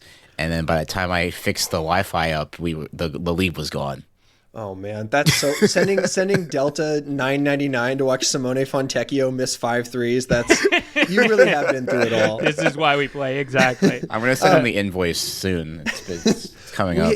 We have a number of set questions we're asking everyone. For sure. And you are the first person to join us for this actual preview, so I have to ask. And I guess we've sort of already answered this. What are the vibes like going into the playoffs this year? This is the house money series for us. I think this is I've seen on Twitter a lot of Knicks fans have been like talking about the Pistons and Pistons talking about the Knicks. I think for us, we just have nothing to lose. I mean, I came into this season asking for 30 wins. The same thing I came into last season asking for 30 wins, and we were 16 wins short somehow. Seeing us not only win. That's so crazy when you put it like that. Patrick let an honest sigh of pain out right there. So seeing us not only clear that threshold, but also finish with 44 wins, I think is just one of the greatest accomplishments, because a lot of people, I'm just like, oh, we're in the playoffs. I just want a playoff game win. I haven't had a playoff win since 2008, which is, if according to my math, is a really long time. So I think for us, it's just, I want a cool, fun series. I'm glad we got the Knicks. It will be cool to see Cade play in Madison Square Garden, a place where he has played well this season. But it's also going to be fun to see the Detroit Pistons on a national audience. I know that we had a couple of games flexed this season onto ESPN, which is a great sign, because last year we were getting games flexed off of NBA TV. But this year, it was cool to have certain games, even though Cade was not playing against for one of these games, but we got to see Asar Thompson handle the ball on national TV, and then they gave us the last Bucks Pistons game, but the playoffs were already set in stone, so we were just messing around for that one. So it's cool to see. I think it's going to be really fun to see us in a playoff atmosphere on national TV where it's a serious basketball game. I don't know what's going to come with that, but I do know that we're not even supposed to be here. So anything I'm taking here is going to be really fun. Asar Thompson handle the ball on national TV is a crazy. Look, last year, the way I say that is because last year, Monty Williams just had him in the corner for like the entire game. So I think a lot of us, because we're seeing his brother Amen be able to handle the ball in transition and stuff like that. So with Cade out, with Jaden Ivey out, it was a good introduction, I think, to having Asar handle the ball more often, which is something that something I'm going to be used to seeing in the next couple of seasons. I feel like as he expands his role with us, giving more freedom to do what he can do best. So, I wanted to ask you about the Monty Williams season, because that is now, just one of the worst coaching jobs we've seen in modern coaching. My question, we don't need to go too deep on it because I want to look upwards to what's exciting. But when did you know that it was going south? Like, because there was excitement coming into that season around Monty, expensive coach, paid a lot to get him, just took the Suns teams to some fun places. Like, when were you like, oh, this is not going well? Probably mid-November. I think I went home for Thanksgiving, and then I came back to Los Angeles, and I went home for Christmas again. The Pistons hadn't won a game, and that was where I was like, oh, Jesus, what? But it felt like there were certain things that like the fan base was pointing out, being like, why are we playing all bench lineups when we don't have 10 functional NBA players right now? It was these kind of things where it felt like Monty was using all his coaching practices that worked in Phoenix, but we didn't have a Phoenix roster at times, and then the lack of adjustments, but then also just the low energy. His press conferences always felt so defeated, so tiresome and stuff like that, where it's like, there's the only one time where Monty Williams really got animated last year is when Dante DiVincenzo tackled Osar Thompson at the Garden. And then the national media kind of picked up and was like, "Oh, look at Monty Williams. He's so animated. He cares." And Pistons fans were like, "We haven't seen this in 3 months. Actually, this is pretty weird." So, I think the overall, I hate saying vibes because I know it's very, very blanket term, but the overall aura and around the team was just so desolate last year that it was really hard to find positives, because there are certain times you have a bad NBA team, but you can look at them and be like, oh, okay, this is a positive. They have the young guys, they're learning how to play NBA basketball or whatever. I was like, no, these players are developing bad habits currently, and I hate that this is the route that it's taking. So yeah, it was a really weird year. So everything has changed this year, and one of the questions we wanted to ask is like, who is the fan base muse? Like, who is the player on the roster that like most of the psychic energy has coalesced around? Like, not like who is the best player, but who is like the most sort of fascinating. It might even be negative, but hopefully not. But psychic energy is the right way to put it, Patrick. It has to be Malik Beasley. Totally. I feel like the fact when we signed Malik Beasley, it wasn't we signed Tobias Harris first. That was our bigger contract. That was we didn't sign Tobias Harris for the max. So we were like, oh, Tobias Harris is back. He's not going to be taking up too much money. It's a 2-year deal. If it goes south, we're not stuck with it. And then we got Malik Beasley for, I think, 2 years, $600 or something around that level. And I think the thing with Malik Beasley is that he wants to be there. He wants to be in Detroit. And that was such a night and day difference than last year. Last year we had 30-something different starting lineups. We had a lot of different players turning in and out. It was not a place where people wanted to be, and I totally understand, because there wasn't really stuff to latch onto. But you have all these veterans here, Tobias Harris and Malik Beasley, Tim Hardaway Jr. also, that they play here and they want to be here, right? They're like, oh, I like Detroit. This is Detroit basketball, That has made such a big difference beyond their on the court contributions. They're off the court, just chemistry and whatnot. It's really shown through. Whether it's even on the social media team, where the social media team's just filming the guys before or after the games. I'm like, oh, this is a different team. They actually like to have fun. They take road trips on the subway together, and they go to the Buc-ee's down south, or they're just like, oh, okay, I like this.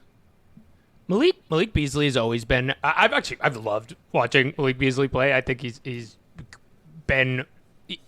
is a guy who is a helpful maybe like canary in the coal mine for a good team scheme, because he has such clear strengths and he has such clear weaknesses. So when he has a down year, I often feel like it's because he's been put in bad positions, like either to defend too much or dribble too much or not get enough kind of the right style of screens. And he's had these weird years where I think there was a year in Minnesota where he averaged like 19 a game and shot 40%. And this is one of those years. Clearly, Bickerstaff is like, knows where to put him, knows what to run plays for him, and it's worked out. So that makes sense that it's Malik. Yeah, it's like it just. I agree, because like you see Malik Beasley, then some of his former teams are just like, why didn't he do that here? And I'm just like, I actively don't. I couldn't tell you, actually. Maybe this is sort of this is definitely a lazy comparison, but I see Beef Stew, I see Psycho Ron Holland, I see Asar and all these guys who love to talk shit and fight and push people around. Do fans specifically like the kind of bad boysiness of this team? It's like the Zoomer version of that in my eyes. I think for us is that, well, I can't speak for all Pistons fans, but for me, I feel like you don't have to be bad boys level to embrace Detroit basketball. I think that just having like a rougher edge and like not really taking anything, like, you know, like last year, any 10-0 run last year would kill our team's confidence, motivation, or whatever. This year, win or lose, we're not going to take stuff lying down, and that can either be reflected in Isaiah Stewart protecting his rookies, Ron Holland standing up for himself, JB Bickerstaff getting all these technical fouls, which like last year we were like, oh, okay, that means that he's watching the games and paying attention and like, you know. So it's just a bunch of these things where whenever people say there's like a skirmish, people say, oh, malice at the palace. I'm like, no, that's not it. That's not, because that means the fans are involved, right? You know, so, you know, stuff like that where I'm like, okay, it doesn't have to be completely bad boys or completely malice at the palace, 04 Pistons, but like I feel like having that kind of energy where it's like, hey, we're not going to take stuff lying down. We're not gonna if you trash talk, we're gonna trash talk back. If you're, you know, it's that kind of energy and whatnot that I kind of more resonate with in terms of just like any Pistons team just being like, they're the bad boys. I'm like, no, I can't like, I love embracing that. Like people compare that always, but I've never been just like, yeah, they're the, like, I just don't see it like they're that. They're not the bad boys. They're just bad boys. Before we let you go, final thing. What is the best and worst case scenario for these playoffs? Dude, if we win that series, hell yeah. Which you can, it's possible, right? It doesn't feel like. No, that's the thing. Is that it doesn't feel like, you know, when the Pistons last made the playoffs, they were like the 8th seed, and then like they played like it's not like we ran into Cleveland LeBron James as the 8th seed and the 1. Like zero chance. This is a team that is playing against New York, and Detroit has a 3-1 record against them in the regular season. I know that the last game is like a couple of these games where like people were hurt, people or whatever. I get that, but the thing is that we weren't getting swept by them in the regular season, and none of these games. I mean, I never left one of these games being like, "Oh man, I hate playing the Knicks." Like it's not like the Bucks where like earlier this season Giannis gave us 59 points and it wasn't fun for anybody involved. It's one of those things where I'm like, "Oh, okay, cool. We get to play in the Garden." And win or lose, I just want a good series. So I feel like, absolute high would be actually winning the series. But low point, like getting 1 or 2 games, so I'd be fine with that too. Because this is the house money series for me. That's awesome. Thank you so much for joining us. Where can people find you if they want to check out more of your stuff? Oh, for sure. You can find me on my YouTube channel, KOFIE. And then you can find me on Twitch at KofiY and TikTok at KofiY as well. Great. Thank you so much. Yeah, no problem. Kevin Martin from Brad Miller. That was a thing of beauty. Okay, not all stories have a storybook ending. We've talked to a bunch of people about all the excitement and optimism behind their teams. Now we've got to talk about what everybody, like that sort of Eeyore rain cloud in the back of everybody's mind. I'm, of course, talking about the Boston Celtics, and I am, of course, well, not of course, you don't know this, but we are talking to Sam Sheehan, the excellent poster and podcaster, co-host of the Ball podcast. Fuck. Every time I say that, I'm like, am I saying ball don't stop? But no. Ball podcast. Sam, how are you? Obviously, we have to talk about some uncomfortable stuff, the Boston Celtics ruining basketball. But how are you doing? Well, first of all, gentlemen, I very much admired the podcast from afar. Really appreciate Stop buttering us up. you guys Come on. having me on.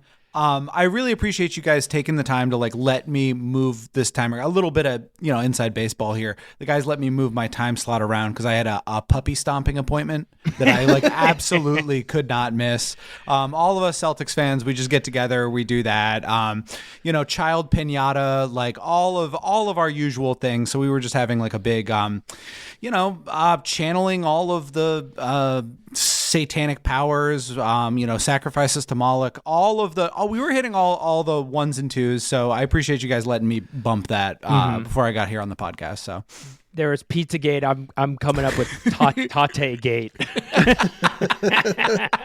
There's a fucking child sex ring under the Tate and Central Square. Faneuil Hall, the Faneuil Hall Q storm is rising. Dude, that's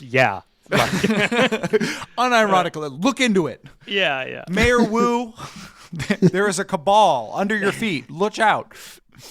Okay.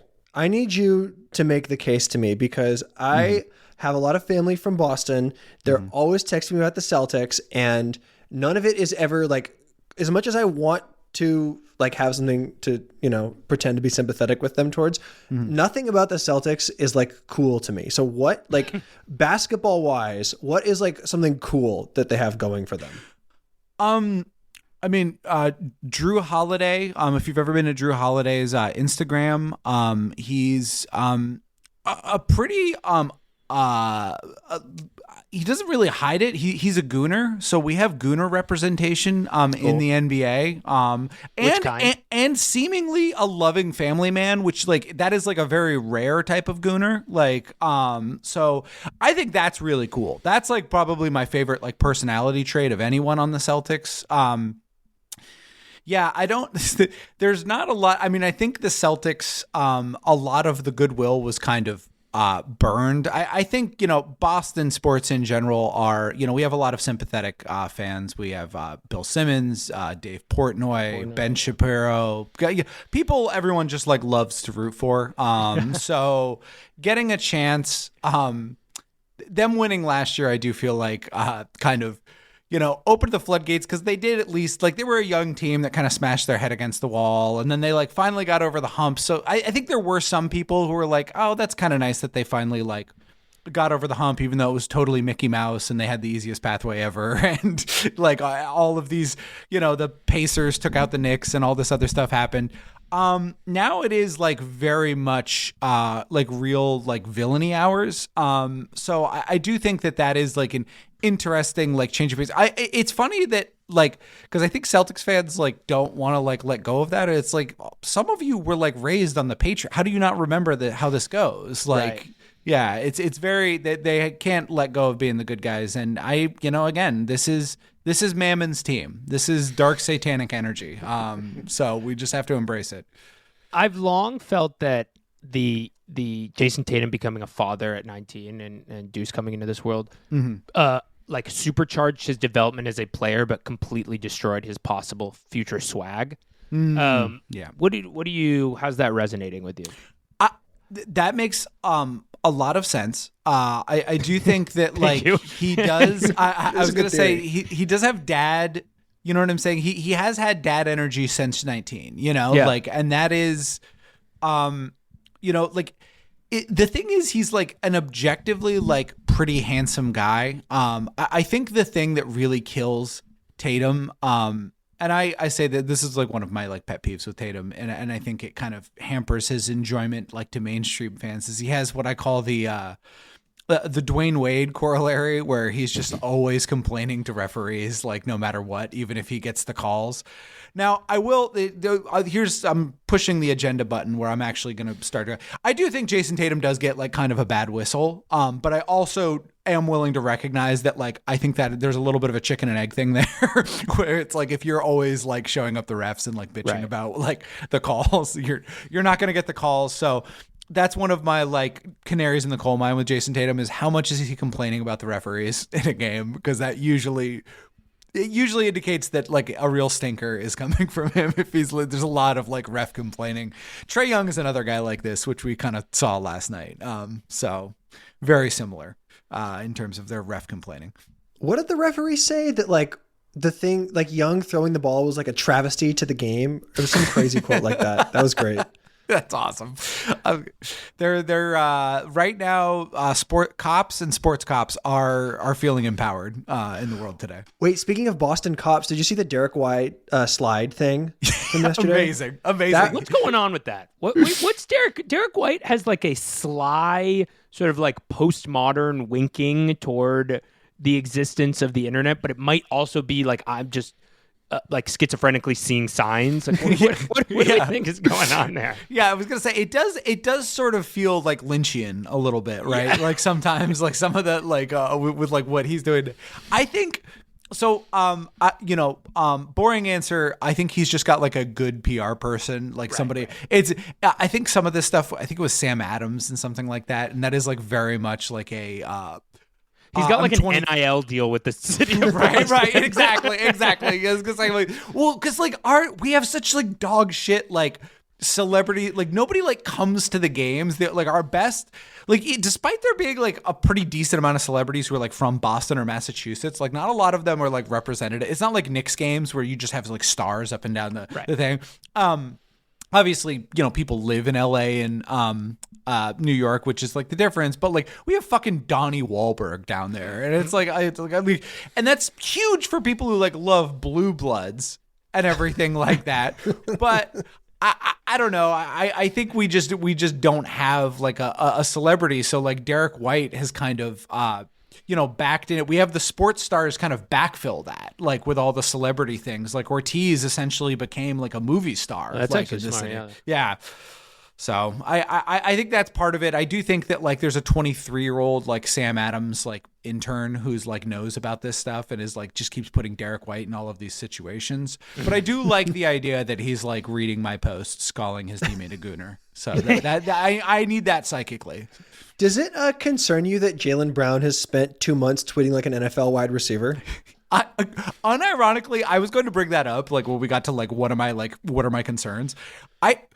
There does seem to be like something weird going on with Jaylen Brown, and like there is like a little bit of a spectrum with like Celtics fans about like how they feel about Jaylen Brown, and I'm a Jaylen Brown leftist in that I believe that he is like he is like someone who helps the team quite a bit. I do think that like he brings something in terms of like X factor nastiness, especially when the playoffs come in, because Tatum is just kind of the steady one who like doesn't really do, doesn't really have it. And we saw in the, he was the one who was the finals MVP, and I do think that was the right call, right. And drives Tatum people crazy. And, when he has a bad season, like he did this year, it like, Boston, which famously does not get into like racially charged conversations. Right. There's no subtext going on there with Jaylen Brown at all. Mm-hmm. Don't worry about it. But it is kind of weird. It does seem like he's like kind of frustrated that like he hasn't gotten like that respect, and he does seem to be like injured and was like kind of seemingly playing through to like hit that weird arbitrary like 60 game rule, and it was like for what to like. I'm sorry, like I'm gonna hand on shoulder, brother. I'm gonna tell you, you aren't making All NBA this year. Like you didn't need to worry about that. Like you could have been healthy for that one. So that is probably the most alarming thing, is that there does seem to be like weird energy there, and he does like seem to be injured.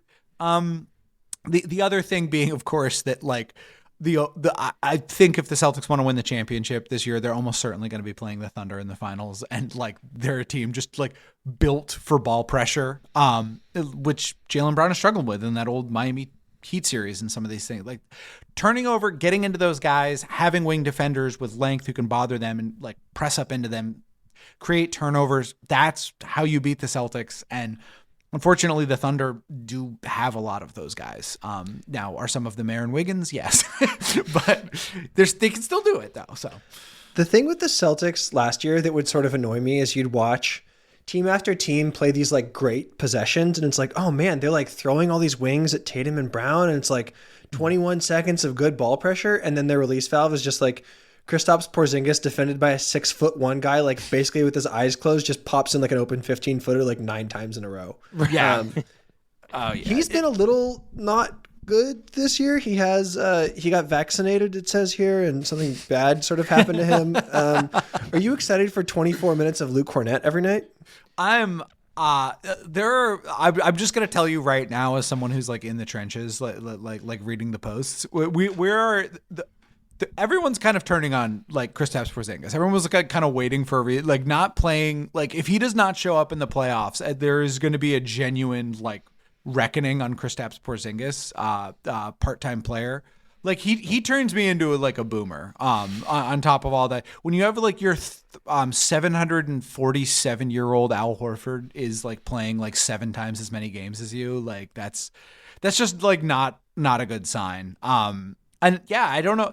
I think that is, I think Kristaps Porzingis is more likely than not going to get hurt at some point in the playoffs. And I think if that is in the Cleveland or the Oklahoma City like series, that could be like pretty disastrous. Cause I do think they like kind of need him against those types of teams. And it's just like, okay, where is his injury going to fall this year? And they got away with it last year because they played the Pacers and had that easy road through the East. I do not think it's going to be the same easy road through the East this year. So he's going to need to stay healthy. It will actually be fun because whatever. There is much to actually tease about the Celtics, but the fact of the matter is they are a really, really good team, and they did not get challenged in the East at all last year. Really, like even that Mavs team by the time they were retired. Yeah, that was an ass kicking. So I would like to see this team get pushed to the brink, just to see what happens from a basketball perspective. So I do hope. I hope they get some like actually really good series. How have the Cavs Celtics games gone this year? Because I will admit that when the Celtics are on like in the West Coast here, it's like the 4:30 p.m. start. That's a classic. Like I'll tune in for the last 10 minutes, which is just Peyton Pritchard bombing away as they're up by like 35 on the Knicks. But like once the Celtics made that fucking edit where it looked like it was one continuous shot, I was like, I'm not watching a second of this stupid ass team this year. Yeah, I'll tune back in April. Find me that guy's home address, dude. I'm gonna congratulate him. I want to shake your hand.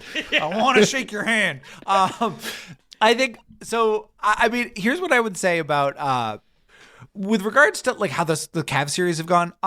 Donovan Mitchell is kind of like fucking him, and it has like always killed the Celtics, and that is another very quiet weakness of this Celtics team is that Drew Holiday is like older. And like has like lost half a step in some ways, and they the don't. Dog in him has glaucoma in one eye and has like a bit of a limp. I gotta say, on the dodo. Drew Holiday's dog, like he's still fine, like he can still like sit on the carpet, but like every once in a while you're gonna come downstairs in the morning and smell something, and he's gonna have like shit in the corner of the room, like that. That is like that. You know, the dog is there. Like there's no denying the dog is there, but it kind of comes and goes, you know? Like I think Drew, the other thing that's crazy is that like I was like I'm a Marcus Smart guy, so I of course ethically had to like turn on Drew Holiday and say he was going to like ruin the playoffs for us. Harry appears to be loading a gun in the back. The Marcus Smart. No, Marcus Smart is my like MK Ultra trigger. Like I looking for the nearest you love that defensive player of the year, the Boston Media Mafia's greatest masterstroke. That is my that's my that was my Jeffrey Epstein.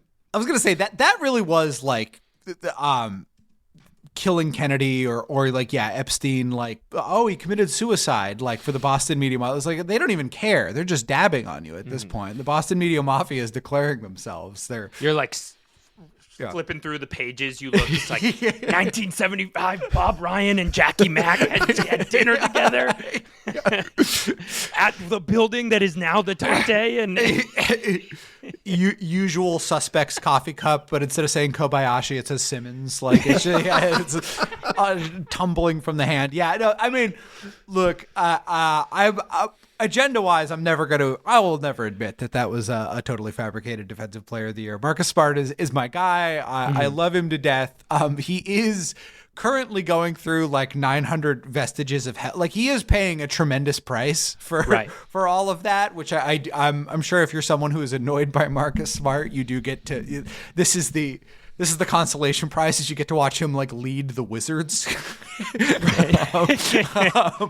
But I guess I was kind of out on Drew Holiday because I was such a Marcus guy, and I was so mad we traded for Kristaps Porzingis, who was one of my like least I still don't like. They're just the ultimate mercenary guy. I have no warm feelings towards Kristaps Porzingis. It's absolutely like, this is a paycheck. Like shoot your shots. I will not be cheering for you. Drew Holiday I did warm to, but like part of that was he had a really hot shooting playoffs, which kind of flew in the face of all of the history we know of Drew Holiday, where he's actually usually like kind of a bad offensive player. And he really stepped up last postseason, and I was kind of owned. I was like, all right, well, fuck. Like he was awesome. I don't think it's like very likely for that to like happen again. And I do think Cleveland has tremendous size. They were like pretty injured when they played the Celtics in round 2 last year, but like Mobley and Garland were both like pretty strong in that series. Donovan Mitchell is like historically like a Celtics killer. Like he is just really rises up. Like if you're a betting person, points over for Donovan Mitchell whenever that series happens. Like he is going to be the key. And I think a lot of people are kind of like writing off the Cavs a little bit. Like, yeah, the Celtics are just going to like terminate them. And like, I don't know, like Hunter isn't nothing. Like I'm not like a huge DeAndre Hunter guy, but like he did kind of make things hard on like Jason Tatum and Jaylen Brown when he was on the Hawks. So like that not being Karis LeVert at that wing spot anymore is pretty interesting. Ty Jerome can go quirked up white boy for quirked up white boy with Peyton Pritchard. Like there's a ton of like there's a ton of things out there that I guess what I would say is I'm not super confident the Celtics are going to like destroy the Cavs. Like I think a lot of people are saying like Celtics in like 5 or 6, and I'm like I think that's a 7-game series. Like to be totally honest, like I do think the Cavs have a little something for that, and I do think Kenny Atkinson. I do think coaching matters more in the playoffs than the regular season too. Like, and I do think Kenny Atkinson is going to like have his guys ready to play. So it's not going to be the same for the Celtics, barring some sort of like satanic injury or something like that. But that playoffs, the Nielsen ratings for the first couple minutes of the second quarter with the Ty Jerome, Peyton Pritchard are going to set record numbers in Boston. Yeah. It's my God. Shattering records. Locked in. There's gonna be some of the most annoying T-shirts you've ever seen. Barstool are gonna be like push selling like by halftime, direct to consumer or whatever, drop shipping. They got a lot of legal bills to pay right now, man. Like. Who is the fan base muse? Who is like the player who is maybe not like the best, but is like takes up an outsized share of like psychic energy from the fan base? I'd say that there's positive and negative. I do think there's a lot of healthy respect for like Al Horford. Quite a bit. People really love Al Horford. Hilariously, Luke Cornett and Peyton Pritchard, also beloved, which is like very funny. And I think Derek White is like also very good. I will say Kristaps Porzingis is 100% like the whipping boy, and like everyone's like pretty over his shit. So like he will absolutely be the scapegoat if like this does not go well. And I'm fine with that. I think that's a little bit deserved, to be totally honest. And everyone gets mad. It's like, oh, it's not his fault. He gets injured. And it's like, well, God knows your soul. Okay, like, the body keeps the score. If he was living with joie de vivre and an effervescent zest for life, this would not happen to him. That's absolutely true. Yeah. I think. So we know what the best case scenario. To get you out of here. We know what the best case scenario of the Celtics is. It's one of the rare cases where the best case scenario is also the sort of expectation. Mm-hmm. What is the worst case scenario that you can imagine? The worst case scenario. I And mean, what do you think losing. about that? Conceivable, yeah. I will say it's funny we haven't said the name of their first round opponent yet because we're just looking straight to the finals in a lot of these hypotheticals. Well, I was gonna say, because I personally am not very scared of the Knicks at all. I do think there is like a 2% chance, like if there's some sort of like injury, something, that like, the Knicks are good enough. I think even if like the MASH unit is out, I still think the Celtics are going to beat Orlando. I mean, I'm sorry, that's like a dead on arrival series. I was watching that game last night and I was like, these guys cannot score. This is absurd. But I do think like the Knicks, like losing would be like incredibly disastrous, and is like not at any stretch of the imagination likely, but it is like possible, in like certain scenarios, just because, New York, Boston, obviously, like, there's a lot of things there. I also think, if you want like psychically damaging to Celtics fans, you should be cheering for the Warriors with Jimmy Butler to make it to the finals and win. That would be the most like that would drive me like insane. I would be like the Yellow King wears no mask, like pulling at my face, like trying to get at something. Losing to the Lakers with Luka Doncic would be pretty bad for the Celtics. That one's like a very like pick'em, like that's like a no. That's like a no winners one for 28 other teams. I feel like if it's Celtics Warriors again, so it's a rough one. Yeah, that's a rough one. So yeah, I'd say probably personally for me, I think Warriors would probably be the worst one. I've also have a running bit on our podcast where I've like quadrupled down that Oklahoma City is gonna like lose in round 2. I've rented a tuxedo for week 2 for the podcast because I'm so sure of it. So if Oklahoma City does win, which is like pretty likely, I will be tremendously owned. So that personally be very bad for me, but could also be good for our podcast. So who's to say if it's bad or not? Well, the podcast is great. Where